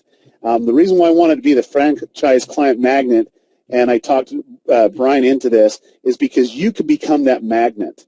You literally can become that magnet, and once you understand a few key things and you have some set procedures on the selling, the pricing, the fulfillment, and so on, you can be that magnet where you can attract these high-paying franchises to hire you to do special things. And it's just not in one area. It's not just in reputation management. It's not in local SEO. It's not in video. It's not in mobile. It can be across the whole board, and it's just to be able to do that. And it can really transform your business. It has really transformed my business. Before I got the 200 location franchise, I had 46 clients. And when I was able to expand that, I mean, it literally would have put me in hurt if I would rely on and have that mastermind with Brian and Mario and Costas to really expand my capability and develop the systems that are there. Do you have anything to say on that, Brian? No, nothing really to add. I agree, Daryl. And you guys, I talked Daryl out. No, I'm just teasing. In all seriousness, the magnet concept, the name, is really what it is. Today, I signed up a Nashville in one of my franchises. Now, mind you, I haven't talked to this location ever. They faxed in a form with their credit card information, and they filled out my sign-up form, and now they're going to be billed recurring each and every month. One of our team will talk to them, but I'm never going to even talk to them. There was no sales cycle. It's truly like a magnet, and that's pretty apropos. Thanks, Daryl. Yeah, and so basically this course is going to train you to transform your business, and it literally has transformed my business. Every franchise that I pick up, it just really it explodes. And the cool thing about it was only having multiple facilities, small multiple facilities at the beginning of my thing, I was able to go through a lot of the headache of what it takes. And, we talked about trying to overpromise and when you picked up some franchises because you really want the multiple location and you realize that it's there. But as I did that in mid-size, and now I don't know if you'd consider the 200 location a huge location, because there's franchises out there with thousands and thousands of franchise, but it was huge for me, and I was able to scale it, and I was able to learn how to take the low margin, the small dollar, to make it a highly profitable venture, because you're transforming not just one client, but 79 clients at that price, and it can really go from there. And, it's setting new goals to simplify, taking you from the major number. Everybody usually says, I want to make $10,000 a month. And it changes it to, okay, I can really make $50,000 a month, or I can make $100,000 a month. Think about what that would do for you, how it would really change your perspective on that. Brian, do you want to go over some of the training modules there? You want to go? Yeah, why not? Let's number one. Will you move it along? So we put together a lot of stuff. One of the most I think we've ever packaged up. But this is module one is something I'm very passionate about. We're calling it Franchise Boot Camp, because I firmly believe that if you're going to be successful, you got to know what the heck you're talking about, who you're selling to. You got to understand the concepts, the franchisee, franchisors. You have to know about their royalty fees, all the different costs and headaches that they have, so that you can tweak and target your presentations and make it fit. You have to be able to speak the lingo. You got to know their mindset. We're going to have Mario do a very interesting session on mindset I think you're going to love. We want you to understand where these people typically come from, what their goals are, why are they a franchisee. We want to go over the business model in depth. We want to talk to you how they earn their money, and then, of course, the revenue split. And that's module one. And on module one, I want to talk about this because there's something very, very important. I appreciate the thoroughness that we have in this boot camp. there's a certain mindset with the corporate level. They think a certain way, and after dealing with them over years, you kind of figure out how they operate, what they think of, what they look as their bottom line, and what they project, because you actually are dealing with multiple people. Sometimes it's the vice president of sales, but yet they report to a CEO that has a completely different mindset, which Brian can attest to today. And it really can change that. So, yeah, this Module 1's great, how they split revenues with corporate, all this stuff.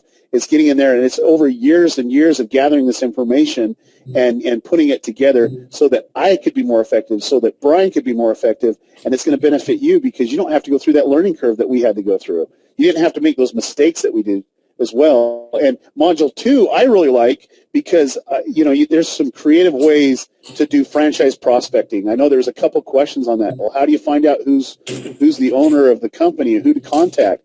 There's some great ways how to quickly identify your target list of the franchisees, who's to figure out who they are, where they're at. My favorite one, and I'm here to tell you, I take personal pride and joy in this next one of how to get past the gatekeeper. I have strategies that are freaking creative, guys. I've had to do that for over the course of the 8 months to do the different things that try to figure out what works. And it would work with other clients. It would work with other franchises. But I had the ultimate gatekeeper. And, I had to do creative things. I had to try different things. And they really work on really client acquisition. And that's something that I'm passionate about, where you're able to help you there. Now, also, this is the one that I love, is how to get the franchisor to give you a call, how corporate can give you a call instead of you trying to call them. And I showed you that little video phishing method that you're able to do there. When, who to talk to at the franchise level, who not to talk to, I think is an important thing, and who to talk to at the franchisee level. And there's a lot of good foot-in-the-door strategies for the prospecting. And realistically, I've used a lot of them to grab the attention of both corporate and the franchisee. You want to talk about module number 3? Absolutely. So module 3, it's all about pricing it right to win the deal and not lose, all the volume, not trying to make it all in one deal, negotiating and closing. We really show you exactly, with real examples from deals we won and lost, the whole volume-based approach. Some people call it a menu. I know my good friend Sid has a menu, but this is a volume-based menu, if you will, and it's all about how you can maximize the money you make by incenting them to do more. I'm going to be real honest. I'm going to show you exactly where the sweet spot lies, and you're going to find extremes lower and higher than the numbers we share, but this is the sweet spot, I promise you. It's in the area. We're positive on that. How to negotiate without running the risk of losing the deal. So how far can you push before you run the risk of the guy walking the other way or the gal walking the other way? I've got a really neat strategy to eliminate your competition in these kind of deals, especially with local marketing stuff. And then between Daryl and I, we have a couple different closing approaches that we're going to share that anybody on this call can do. I'm not a high pressure guy by any means, and I don't really use that in any of my closing. So I think we'll share you some different approaches, I would say. Yeah, and one of the crucial things on the closing strategy that's there is it's a totally different mindset because you're closing a whole bunch of other locations, and sometimes you have to be a little bit more patient. You can't just do scarcity or you can't do fear tactics because, some of those tactics just do not work. And there's some very effective strategies that both Brian and I have experienced and that we'll pass on. And then Module 4 goes over the processes and system.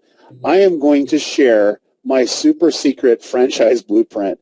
And what a great name. Who loves that name? Who loves that name? Put a Y there. Well, and the reason why I want to do it, because there's no reason how to reinvent and re-engineer the wheel. I mean, there's no reason why. I mean, you can take something and really expand it, and it doesn't need to be complicated. All you need to do is some step-by-step things that you need to do to actually fulfill, and how to organize your team and outsourcers. That's part of that blueprint. And also how to manage the workload across multiple internal and external areas that's there. I mean, that's the staff. you might have some staff in the Philippines or over in, outsourced in different countries. But you also might have internal staff and how to handle the workload, because that's extremely important.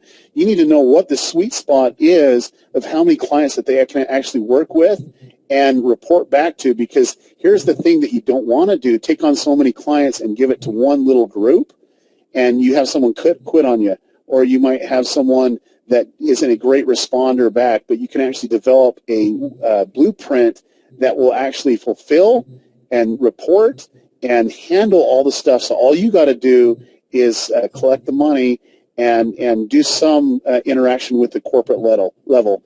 Also going over how to make SEO very easy. Video optimization. I love video optimization, guys. I live for YouTube and how to rank those videos. I just love it.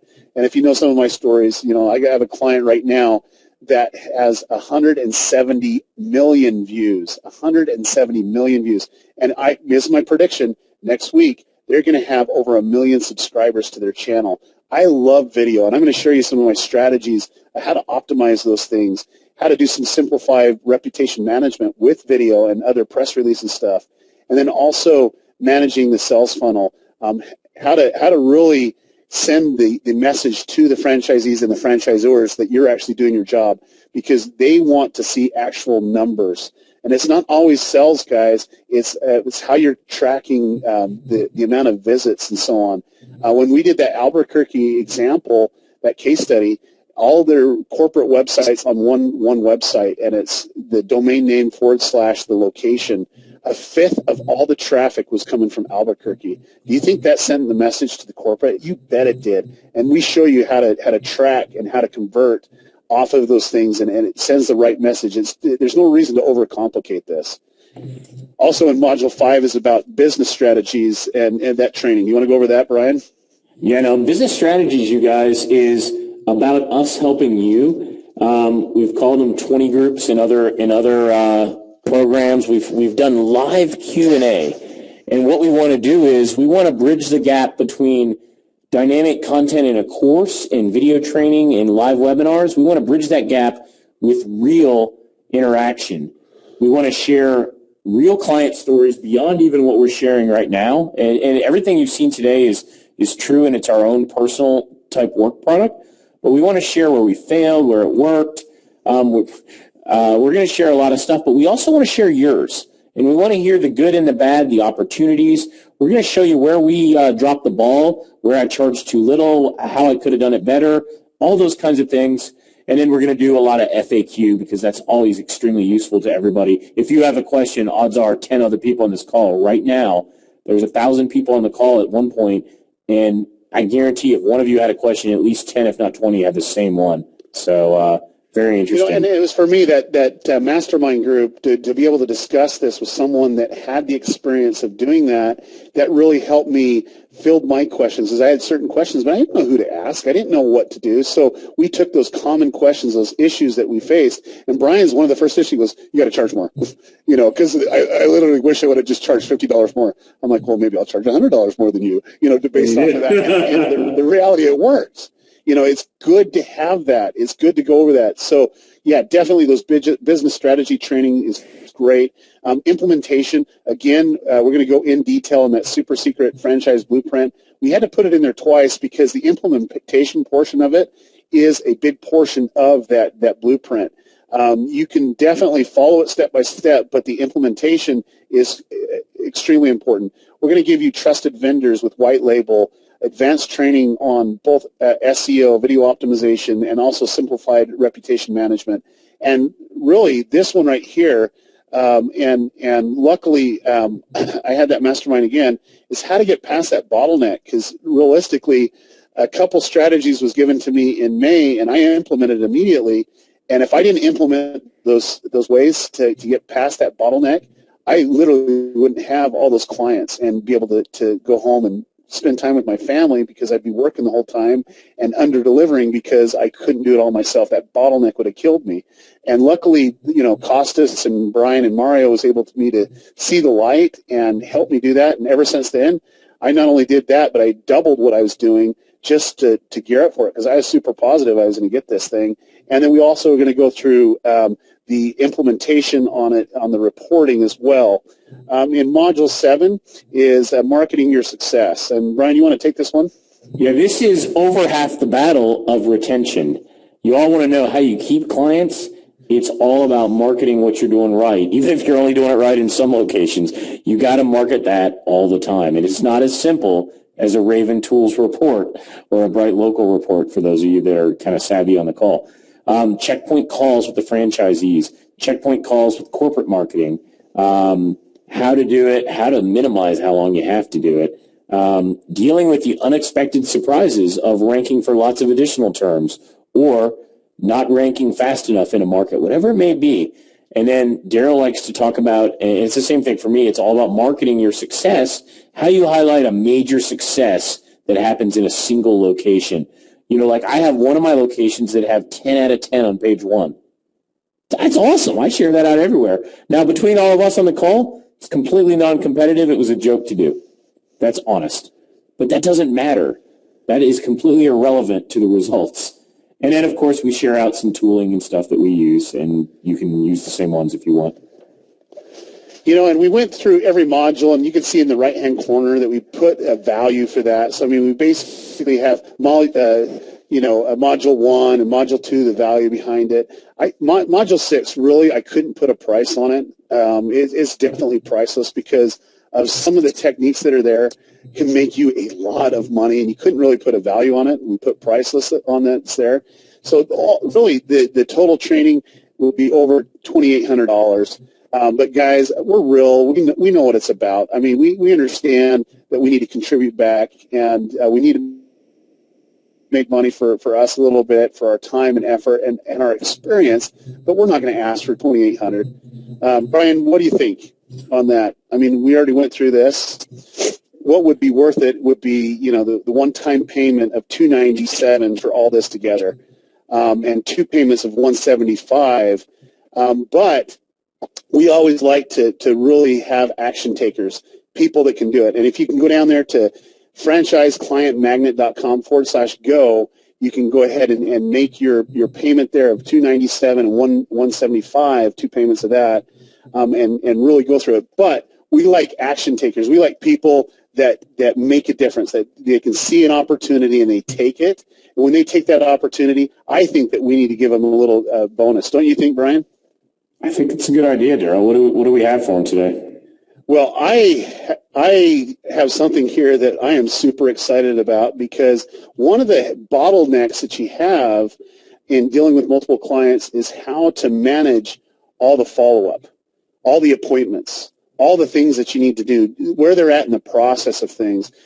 Doesn't that just I know with my locations, that was always like a nightmare of how to handle it. Do I use a spreadsheet? What do I use there? I mean, have you ever had that problem, Brian? Oh, yeah, it's a total nightmare. There's no one package that ever does everything you need. And please don't tell me Basecamp. Guys, they're just not out there. And so you have to piece and coddle together the tools that you need to kind of really make it all fit together. So let me see what you got there, Daryl. Yeah, the fast action. Another slide. We have this. For the first 25 people that purchase this, will get this contact or the CRM software that will handle all the stuff that you need. Will handle your incoming clients, where they're at in the process. It gives them, if they're a contact, if they're interested, a preview of where they're at. Also the closing if they're won, if you win or lose. And it gives you a dollar amount. It keeps you on track of all their contact information, because these locations have multiple addresses and phone numbers and who to do it. So when you bring it into the system, it can keep all track of that. It also tells you how many active deals you have, how many your deals are actually worth. I like that portion because it keeps me extremely motivated to see, okay, I got 4 active deals out there. My job in the fulfillment of this is to acquire new clients to keep my guys busy. And I continue to always look at that. That's something that I love there. This software is the franchise CRM software. It keeps track of all your sales appointments with your custom CRM beautifully designed around your appointment calendar. This is very important of when you need to follow up, how often you need to follow up. there's certain things that you need to do. It's a user-friendly sales pipeline that is easily tracked sales without the confusing, useless additional features found in other CRMs. It's stripped out all the stuff that just is confusing or takes you off track of what you truly need to do. And then it also creates a team of multiple users under one account. So you can actually have multiple salespeople or fulfillment people in there. And this is what I love, Brian. I mean, this is awesome that it's actually native to your iPhone app and available now. I mean, absolutely. Thing. You know what? I'll do another call. We'll highlight this another day. It doesn't make sense right now to do it because I'd rather spend the time on the questions. But like we said, the first 25 you'll get unlimited use for you and your team, in perpetuity on the software. And we continue to customize it. We've got some new features in the works, but it's designed to be super simple and just keep up with everything and track your opportunities, because I lose them all the time. I didn't call a guy back the other day because I forgot about it. I wrote it down on a scrap piece of paper and I never did anything with it. It was my fault. This is designed to stop you from your worst enemy, which sometimes is yourself. And the first 25 of you, we want to share it with you and have you use it. We're excited. So now, do you want to give them show them the back end of that and show them that in real time? Do we have time for that? Let's skip it. I mean, I would love to do it, you guys, but just trust me, it's super simple. I would rather take your live questions because there's a lot of questions. Okay. And let me just on this. If you sign up and you pay, you don't need to go fill out a form or anything like that. It will your account will automatically be set up. We're going to actually set that up and then shoot you an email with your login information so you're able to use it immediately. You don't have to wait a week for the fulfillment on that. So, okay. So, back. I went all the way back, Brian. That's going to kill me. That's all right. I got a question. That's a picture of Mario. Did you white? Did you do some Photoshop magic on that, or was he really wearing that shirt with the collar? He was really wearing that shirt. That shirt he was wearing at the Las Vegas conference. So I took a picture of him and Aaron Kroll. Oh, cool. Hey, you guys, the software, now that I have switched to a Mac, it is web-based. It's software as a service. It's written using the Salesforce.com platform. So it doesn't matter what you have. You're okay. And I'm going to take some questions. For the link, Brian. Can you hear me? Mario, what link, Mario? For the purchase link, a lot of people, we were too fast. They were wondering where they can sign up. It's franchiseclientmagnet.com/go. I'm going to post the link again here in the chat box. Yeah, no, I did it a couple of times. But if you missed it, if you're late on the webinar, here comes the link again. And for the first 25, like we said, you're going to get the software as well. And we're going to have more training on the software as well. But, Brian, let's jump into the Q&A. I just wanted to jump in there because I saw a couple of people asking about the link. Yeah, absolutely. Let's do some, you guys. We'll leave that open. Like we said, the first 25, and you'll get it within 24 hours. Here's a question. Yes, the course is not, I love questions like this. Is it a bunch of rehash, and I'll skip some of the words? No, it's completely fresh. Daryl and I made it up. We scoped it all. We wrote out a lot of content using PowerPoint, and Daryl keeps trying to use Keynote. I keep having to smack him through GoToWebinar, and just because he's better at it than I am. And it's all 100% original. It's fresh. It's based on our own experiences, clients, etc. Your results will vary, but if you follow it and do the work, your results will be better than where you are right now. I can promise you that. And it is 100% hardcore focused. If you've done Insanity as a workout, this is Insanity for your business. And you will be saying uncle at some point because we're going to overwhelm you with stuff. So if you know Sean T from Insanity, we will be your Sean T in the Franchise Bootcamp. I promise you that. We'll also give you the blueprint so that when you're overwhelmed, you can just look at that and say, okay, it's not as complicated as what it is. We just want to cram so much information in your mind and show you all the possibilities and give you everything that you need so you don't have to make the same mistakes that we've made. All right, first question, Eric. Welcome, Eric. The funny thing is that he just has a comment. It's some of the franchise owners he knows are actually sole proprietors. They're not even set up like a corporation. He's dead on right. And you'll see all types, you guys. Dan talks about hot tub or spa franchises. The market is amazing. I mean, look, the retirement homes, brilliant on Daryl's part. Security companies, you know what? They sign a 3-year recurring fee agreement. A value of a new customer to an alarm or security company is big. Let's see, Daryl, let's see, there's a question here on targeting restaurant franchises. How do we approach chains versus franchises? Well, I would say a chain in most cases is probably a franchise. Not all, but in many, Darrell. So we go into that in detail on how to approach and prospect it. I actually have a pizza chain. I would consider it a franchise.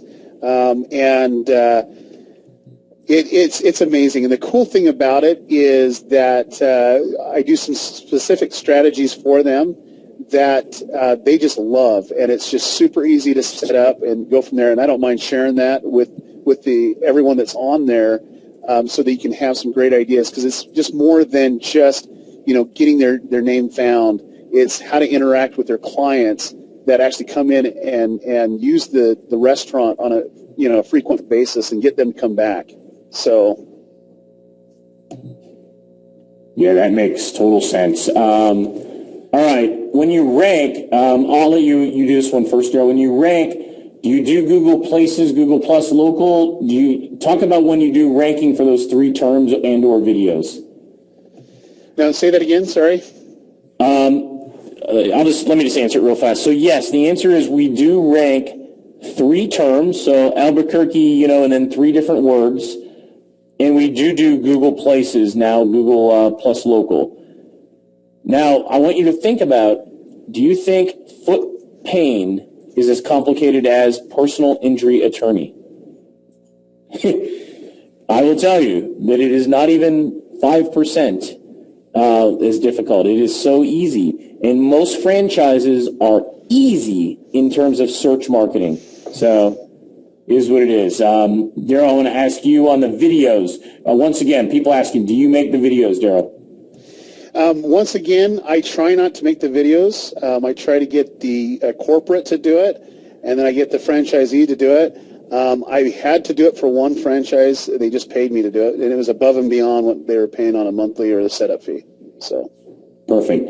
All right. Do you provide them a contract that explains the scope of the relationship? I do a services agreement. How about you, Daryl? Yeah, service agreement / contract. Definitely. You gotta spell it all out. That's one of the biggest mistakes, is you don't want to have them think of what your services are in their mind and have it be completely different from what you think. So. All right. Rebecca Happy from Canada asks, what do you do in social media management? Rebecca, I don't typically, for these kind of deals, do any social media management. Now, if that's the deal that you cut, that may be the only service you do for that rate. And somebody else asked, Monty said, what is social media management? You can define it however you would like, but most people tend to think managing one or more social media pages, Facebook, Twitter, Google+, YouTube, and posting content on there and managing it.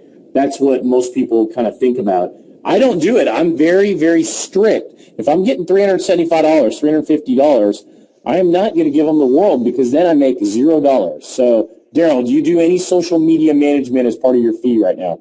That's a pain. I'll do the setup.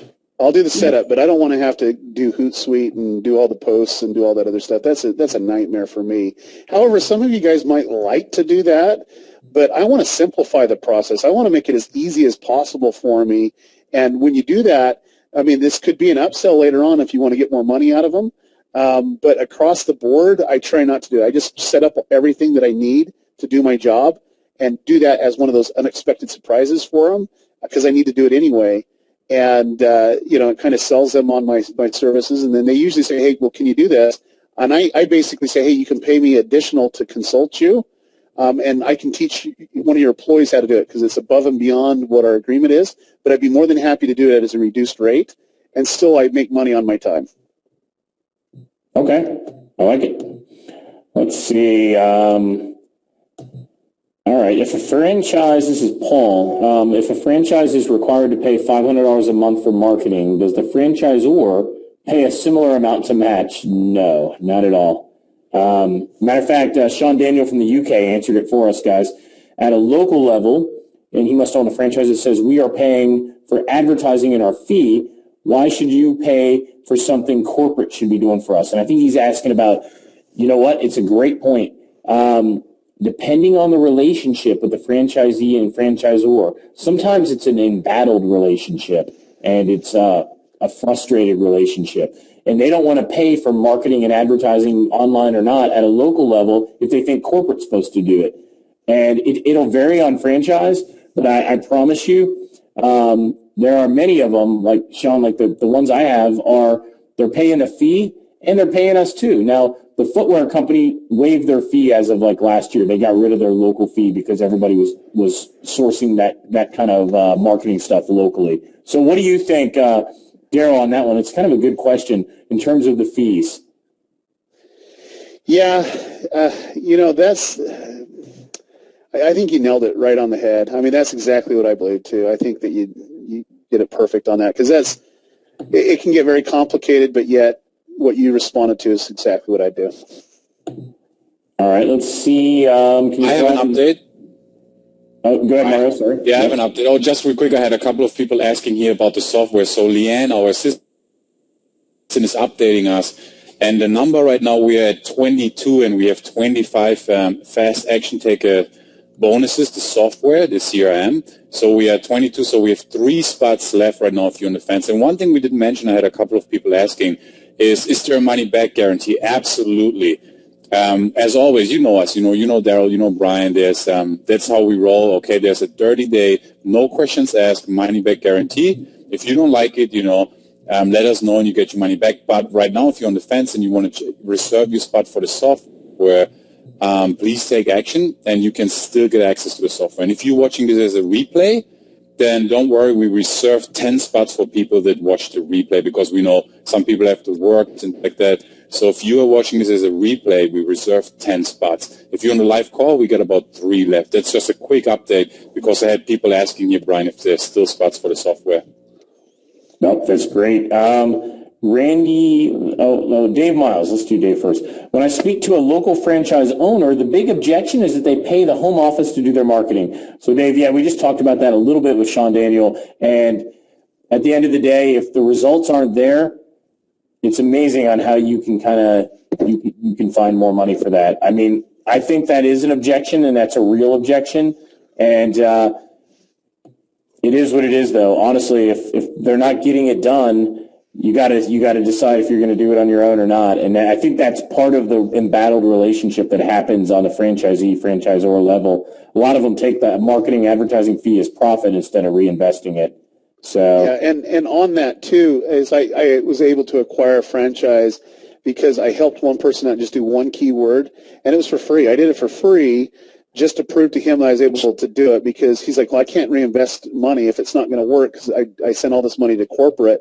We were able to do it, and he was more than glad to have me use my services, and that was my foot in the door because then corporate saw what I was doing, and it slowly went around where I was able to pick up other facilities, other franchisees, and then corporate says, okay, why don't you just do it on a greater level, and let's work out a deal where you bring it down a little bit and be beneficial. I brought it down like $25 a month, and it was able to really benefit them as well. So.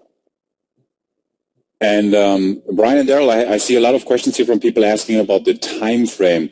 When does the training officially start, and how long would people have to expect to learn it all? Just like a ballpark.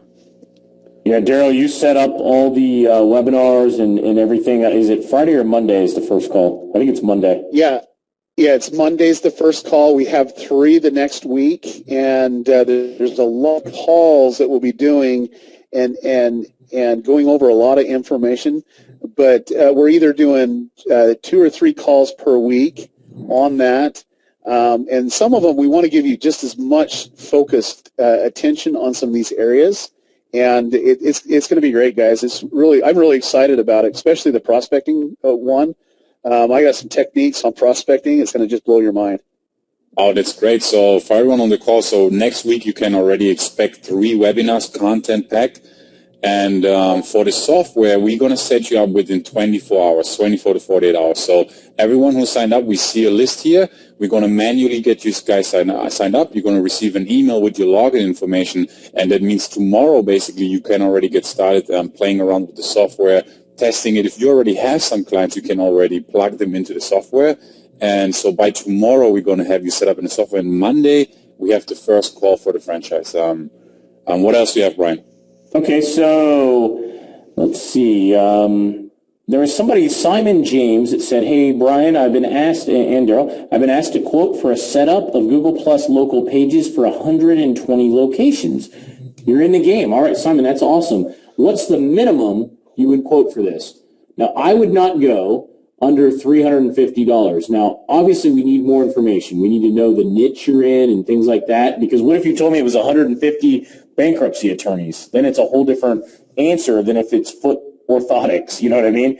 So I think it's a great opportunity, and this is exactly what you want. This is perfect. But you want to make sure that you don't just provide them a quote blind. You want to try to control that process as much as you can. Any thoughts on that one, Daryl? In Module 3, Brian, we really go in detail of, how to negotiate that, of how to figure out that there's a couple techniques that I've, have used over the course of my life of really how to find out the correct pricing. And one of it's asking the appropriate questions to find out the answers that you need. And they'll basically tell you what's in their budget for that. And then you can see if it's worth your time when you're setting that up. And so that Module 3 is going to be gold, too, for you. It's going to make you a lot of money. All right, perfect. Yeah, Simon, that's a good one, too. Let's see, Brian, can you go into detail with the services? Sure. Brian G. is asking about that. For SMS, does it include? It includes whatever you want. I mean, Brian, mine is 3 keywords. So 3 specific phrases in Google. I track it in Google, and I track it in Bing. I do some video marketing to rank the videos on page 1. Nothing magical, very simplistic. I generate a press release or 2 of which I then try to rank it, right?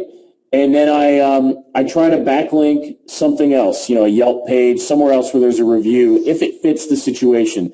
That is the service that I provide with 2 of my 3 locations. Now, you ask about SMS. I think it depends on how you define it. If you said $275 a month, hypothetically, for SMS only, X amount of messages, and maybe you don't include appointment reminders. Maybe that's an upsell option, or, the autoresponder features an upsell. You want to be very, very specific and give them exactly what you promised them, and then you want to also create opportunities for them to spend more money with you. So, great. Great question. On that one, too, my restaurant chain, the pizza chain, basically I train an employee of how to use the system, so they actually do all the fulfillment for me. And it's based off the scale of how often they use it. And I basically set a blueprint for them, shocking, of how often they need to do it, when they need to do it. And the cool thing about it is they wanted to increase their sales on Tuesday afternoons because that's their worst time. And once we put in that system, that is the hot time. It's just reminding people to come get a pizza for lunch, and it's just been awesome to do that. And we'll share those strategies as well. No, that's great, Daryl. Let's see. I got another one here. Let's see. Man, there's some good ones. How about Steve on the Good Feet videos? It's the same ones. I use a Fiverr gig. I'm by no means Daryl with video editing. I use the same guy on Fiverr to edit every single one of them to do slightly different things to them. I can share that with you guys. Michael Hughes out of Middle Georgia said, Daryl, you should have mailed a check for $200 to the president attached to a letter to kind of get in the door. I think he said that earlier when you were talking about those 8 or 10 months. Oh, man. Yeah, I've seen Costas' presentation on that, and definitely I tried everything. I could tell you a couple things that I've done when we had more time, but I went through the ringer on that one. I really did. And Michael added earlier, Daryl, and this is a great point, back to when I said embattled relationship sometimes. He said he had a franchise for about 3 years. He ended up suing them and leaving the system because they were not using the advertising feed properly. And I've heard that many, many times. I think it's just one of those things you got to know and understand. And it is what it is. You may even be able to use these kind of feedback from your local franchisee to push the marketing guy or gal. And at the end of the day, it may be the wrong opportunity for you to go after. So let's see. All right, Daryl. Cammie asks, this is a great question. Would this work for, say, hotel chains? Yes, they will. Yes, it does. It's a really good question, Cammie. They're like snaking at all my franchises out there. That's the other franchise that I have is the hospitality, and it works. And I actually put myself through school as a night auditor in a hotel, and I knew the ins and outs, and I knew who to approach. So it was really easy to approach them, years later when I'm doing this. And they own a lot of hotels. Now, mind you, I only have 10 of them right now, and it's going to go up and up and up because they're filling up 2 other facilities in some very high tourist markets, and it's just so awesome. And the cool thing about it is they're willing to pay a lot more because their volume is just amazing in some of the locations. So, all right, Daryl. So, let's see. What do you offer in your social media management package? I don't do that for franchises, Janet.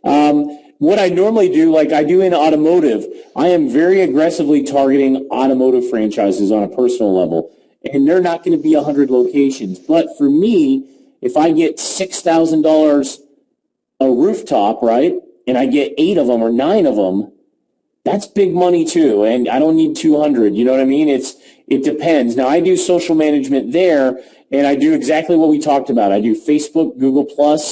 I don't do rapid video each month, but I do Twitter, and then I report on it. I use some standard tooling. We use Sprout Social. So we've used Hootsuite and Squareberry before. So good question. And, yeah, Cammie, yes to that question you had about the revenue split. Let's see. Jason asked about Fiverr. And, guys, yeah, when we talk about Fiverr gigs, that might have been me who said it. We mean there's a website, fiverr.com, and it's things people will do for $5. And so what we do, they're like micro tasks. Like I'll build 250 EDU links to your website. So you may take a varied approach using these low-dollar resources and accomplish different things with them. Think of it as a micro task. And I've had a lot of success with them. A lot of people poo-poo them, but before you get all high and mighty like I was, and I admit I did it as well, I was at the Ryan Dice conference with Jeff Smith and Costas earlier this year. And, I'm sitting in the SEO mastermind with these guys. And you know what they just discovered recently, at least during the conference, was Fiverr. And they were all these allegedly superstar big names, they really use Fiverr. Now, I know that's not their only thing, but I'm just showing you it's just because it's inexpensive doesn't mean it doesn't work. So Jim asked a really good question, and I'll start, and then I'm going to pass this one to you, Daryl. This is Jim in Janesville, Wisconsin. I love that town. Are you continuing to do work on all of your franchises? So the answer is yes, but very honestly, instead of spending 20% of the gross revenue, so if it's a $400 a month account, instead of spending $80, I'm finding that we spend about $25 or $30 now of actual work. So the margin goes up considerably after month 3 or 4. So let's see, in most Daryl. of the cases for me, I do a little setup fee on there. That usually covers the cost of that first initial headache. And then what I'm able to do is just be it profitable right out of the gate. But what I also do is have, after month 3 or 4 or whatever, I always try to maintain that because it's easier to maintain something than to try to push it up again. And sometimes I'm right around 10% to 15% of the actual bill. So if it's $400. I'm using $40 to do that or whatever it may be on that. But it seems like the more that I use it, it kind of varies from month to month because, I might not push it hard one month and then the next month I might do a couple press releases or whatever to boost it up. It's perfect, and I think that's dead on what you're going to experience. Remember, more often than not, you're not dealing in competitive markets. The real beauty of this and what should appeal to a lot of you is you're not fighting a bunch of sharks. you're dealing with minnows, non-competitive markets for the most part. So it's intriguing because it's such low dollar, it's so easy, but then the exciting part is the volume. And Dan has a great comment. I don't think it's a question. It says, you can attend local trade shows held at convention centers in basically every major city in the country. There are a lot of franchise business shows like that. And he even said there's a lot of franchise businesses that exhibit and so forth at these events. Daryl, specific for you, how did you obtain the client originally in 2010? Okay, they basically got sick of phone book advertising. They were spending a lot of money on the phone book, so they went online and searched for the location of the city and search engine optimization or internet marketing, and they called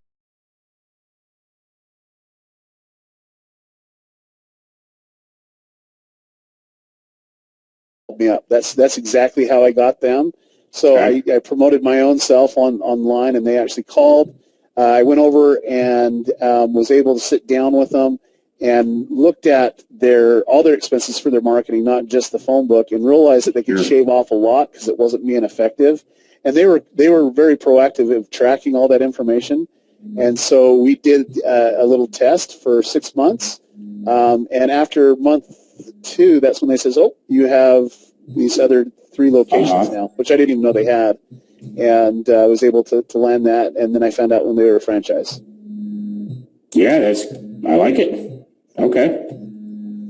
Let's see. What else, you guys? What else? I'm going to try to pick a couple more good ones. I know we're at the 2-hour mark. We've done a lot of questions and content. Daryl, why don't you hit this one first? It's from Martin. Welcome, Martin. I know you're in Europe. I can't remember the country, but I know you're in Europe. How do you deal with duplicate content, Daryl, when you deal with franchises? Do you change the content to be specific to each location? Yes, I do. And with video, I do a different intro and outro and different links and different music that's there. But also, it's all depending on how their website's set up.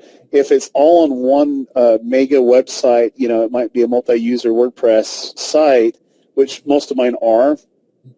You can use the content there. From Google's perspective, it's one website, and then you can use the blog roll or whatever in that, and it will benefit everyone across the board. And the cool thing is, if some of them have it set up that way, what you do for one area in one local market will benefit everybody because you're putting more things. And one of the things that you want to do is to vary your citations that you put out there. And the cool thing about it is if you promote more than one facility, you're definitely varying your anchor text, which is great. Yeah, that's the beauty for me. I feel like totally immune to Penguin, you guys, because I have 40, 50 odd locations, and my anchor text is varied in all of them. I can do no harm from a Penguin standpoint right now. It's very interesting. Here's an interesting question, Deborah. I don't know the answer. I mean, I think I tend to think no, but you never know in this litigious world. Deborah says, Daryl, could you end up in a lawsuit for what you did with the videos of that retirement place? Well, the first thing that they would do, because I have a lot of attorney clients, but I don't claim to be an attorney, but and I consulted one before I even did it. But all they do is a cease and desist, so I just had to take them down. And that's all I did is I made those videos private, and it took them right off, and I just wanted to make my point. So. Okay. Well, guys, we're going to take 2 more questions. Just out of respect for people's time, I know we have some people that are 3 in the morning right now, and we appreciate all your time. All right. I'm going to take a couple of them. I'm going to fire them up for you, Daryl. Let's see. I think you answered this, but let me ask it again. Could Daryl share what the revenue was for the assisted living facility? I'm pretty sure you answered that. Yeah, I did. Yeah, it was $450. $450, Steve, was the number. John Lilly asked a great question. Daryl, how many outsourcers do you have providing SEO services, and how often do you update the SEO? Okay, when you say outsourcers, I think I need to clarify that, because what I do is all my fulfillment and what I use is through Fiverr, but I have people that work for me that are VAs or local people in the United States that handle all that, and when a job comes in, they just follow that blueprint to get it out there. So if you consider, using somebody on Fiverr as an outsourcer, then it's a different number. But generally what I found is one of my teams can handle anywhere between 25 and 30 locations, and then I need to create a new team. And when you do multiple teams on that, it's really easy because your team 1 can train your team 2, and then your team 2 and team 1 can train your team 3, and so on and so forth. So I had BJ asking Daryl if you're gonna also teach a little bit the video phishing method. Yeah, I'll share a little bit there. I mean, that's in a different course for the offline video domination, but definitely I'm going to share some information that's there. You probably won't get the full course of what it is. If you want to do that, we can do a special offer or whatever from there. But I'll at least give you enough information that you can be dangerous with it. And if you want the further information on it, I think we can make something possible for that as well. You know what? And I screwed up, Mario, and just because you get caught up in the moment, and guys, wow, I don't know, I missed this one early. Someone asked us right now, is it aimed at newbies or experts? And the answer is it's aimed at anybody. I mean, you don't have to be an expert to do low competition SEO. You don't have to be a superstar salesperson to do this, and I don't think we really taught to that at the beginning. And there's a bunch of questions I see right here. You don't have to be an expert. You don't need to feel like you know it all and you can do all this yourself.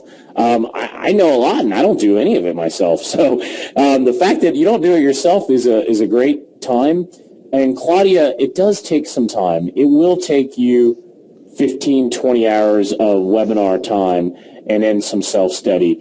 I think that it's going to be one of those, it's going to be a boot camp that's going to take you a couple weeks out of your life the next few weeks, and you're going to get a lot of value out of it, but you're going to have to kind of put into practice, and we're going to do our best to push people and push it in a very friendly way to kind of make it happen.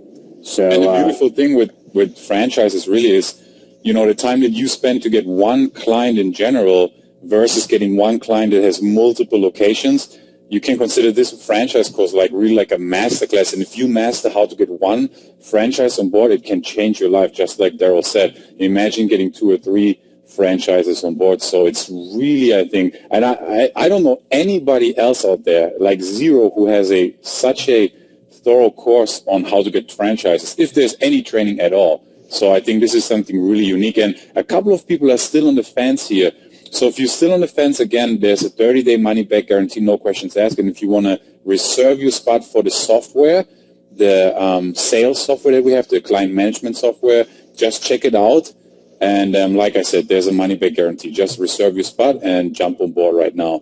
Mario, one last thing. Yeah. You know what? For offline Renegade members, and I don't think we did it. Leanne just reminded me, and we glossed over it. If you log into Offline Renegades, you'll see a link there.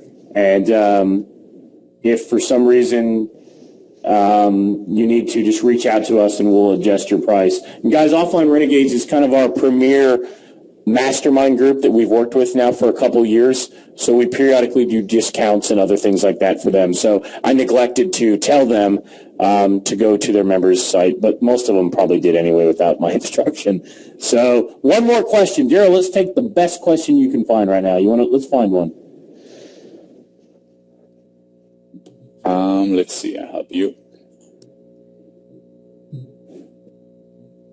Okay, here's one. Why do I need the course? I think the reason on this, guys, if you really want to transform your business and you really want to take it to the next level, you really need to look at this franchise client magnet, because the reality is this will truly change your mindset and give you and open up all these doors of possibilities, because you might be struggling with 1 or 2 clients. And I deal a lot in coaching. I coach a lot of people.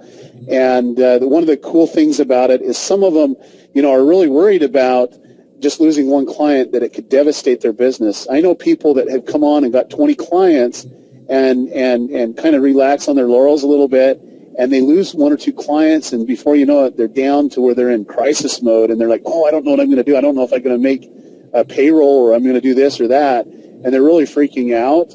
And the reality is this course definitely is so solid that it's going to open up a new door of opportunities so that you don't have to worry like that anymore. If you lose one client, you might have 10 or 12 sign up, and that's the beauty of it. Just this week I got 4, and, it's just been coming in very steady. And it was true what Brian said is once you do your first initial presentation, it's going to trickle in, and they're going to talk to people, and they're going to talk to other franchisees, what you doing, what's working for you, and they're going to say, you know what, you got to use Darryl Services or your name services, and you got to pick them up, because that's what it's all about. You basically leverage all the people that hire you each month and pay you a lot of money to do some very simple things, and you leverage them to become your salespeople. And that's where the trickle in. And that's why Brian didn't even talk to that person that they just faxed in the request form with their credit card information, because they got the information from someone. Who is that? I don't know. I don't know if even Brian knows, but someone told them that they need to do that. And how much effort did that take you, Brian? None. I didn't even process it. Right? Not at all, Darryl.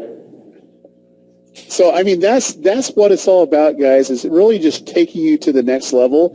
And some of you might not even have any clients. This right here will help you get a client, not only one, but multiple in the same niche. And the biggest trouble that most of you have is how do you research multiple niches? Or how do you do a florist and then an attorney and then a doctor? I mean, it's all these different things that you have to create systems for. And what we do is we actually just bundle it together, show you what to do for one, and then it works for everyone.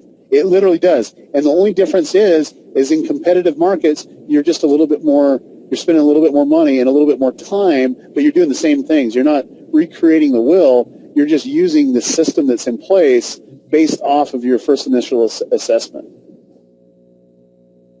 All right. And so, Darryl, I don't even want to add to that. It's really, really good. Martin is in Vienna, Austria, and I think it's only fitting that with the time difference, we'll add a question for you, Martin. Darryl, let's take his, and he's a very active member of a lot of products and groups. This guy's making it happen. How do you deal with product sales? Let's see. Yeah, I think he's talking about duplicate content with the search. A Mercedes is a Mercedes in an automotive dealership. A Colt is a Colt. You can't really change it. How do you kind of customize the text on the page so that you avoid duplicate content? I think that's the nut of what we're trying to get to here. Yeah, there's a lovely thing with Google and Google search. If you're really someone that delves into how Google operates, I'm an information junkie. I love finding out information on that, and I love being ahead of the curve. One of the main things that they do is what they call semantic search. And you can interchange your keywords, and it has the same value as others. But the reality is this: yes, a Mercedes is a Mercedes, but you can localize it and bring in some local content that it gives enough diversity behind it. But here's the reality behind it: is this franchise that I picked up had duplicate content on every freaking page for the location. All that was different was the address. And we were getting penalized. You bet you we were getting penalized, but we still ranked the Albuquerque without changing any of the other duplicate content. All we did is change it on that one location. And I didn't vary it that much. I just varied it the way that it is. And we were still able to do the results that we were able to get there because we were doing all the other things, the social signals, all the other stuff that was there. And that ranking factor wasn't the main ranking factor.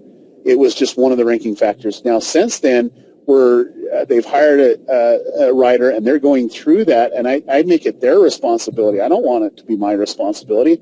Remember, I want to make this as simple as possible for me, and that's what I did, and I basically showed them how to do it and what to do, and then I just have one of my project managers oversee the work. I like it. So with that being said, guys, we could keep answering these all night long, and and some nights we like to, but I think there's a bunch of people saying, hey, I'll catch the replay, and I get the message. I appreciate all your time. Darryl, what a great call, you guys. We had a heck of a lot of fun, and we welcome all of you that took part in it, and I can only tell you the difference between what we're doing here and what I think other people have done in the past is we live and breathe this every day. I had a blow up today. I mean, this is completely real world. We didn't like dream it up and write it up or pay somebody to create it. It's all Daryl and I. We have a lot of value in the real world, and we think that that's the key to this. So anyway, I can't say thanks enough for everybody's time. Daryl? You know, and I just want to give appreciation to Brian and Mario, because they helped me kind of think outside the box with that first mastermind. And I have to give them a lot of credit for me landing the location. I do know I have the skills and the ability to do it, but I would have had all these little snags that I was very unaware of, and it kind of opened my eyes of how I needed to fulfill and all that other stuff. And the difference is, guys, I want to take action, and you really need to take action on this. If you're serious about business, then do it. Take action. If you're not serious about business, go do something else. Go flip burgers or whatever, because the reality is this, and I don't mean to be harsh, but the reality is this: if you're not an action taker, you're not going to get it done, you're never going to get it done. And you need to be able to say, you know what, this is what I'm going to do. And when we had that little mastermind and they told me some of the things that I needed to look for, and I knew what I needed to do, I didn't wait 2 days. I didn't wait 3 days. I acted immediately. And if you guys will do that, it really will change your life. It'll change your business, and it'll give you some new issues to worry about. I have some new issues that I worry about today that I didn't have to worry about back in April, back in March, but I have to worry about them today.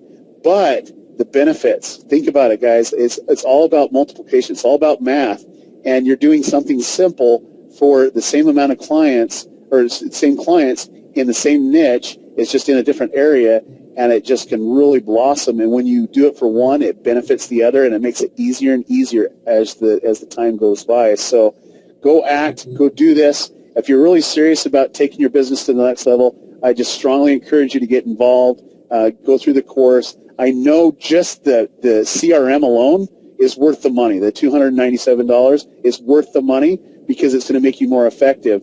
And it's going to make you more effective when you're trying to prospect and get those contacts that are there.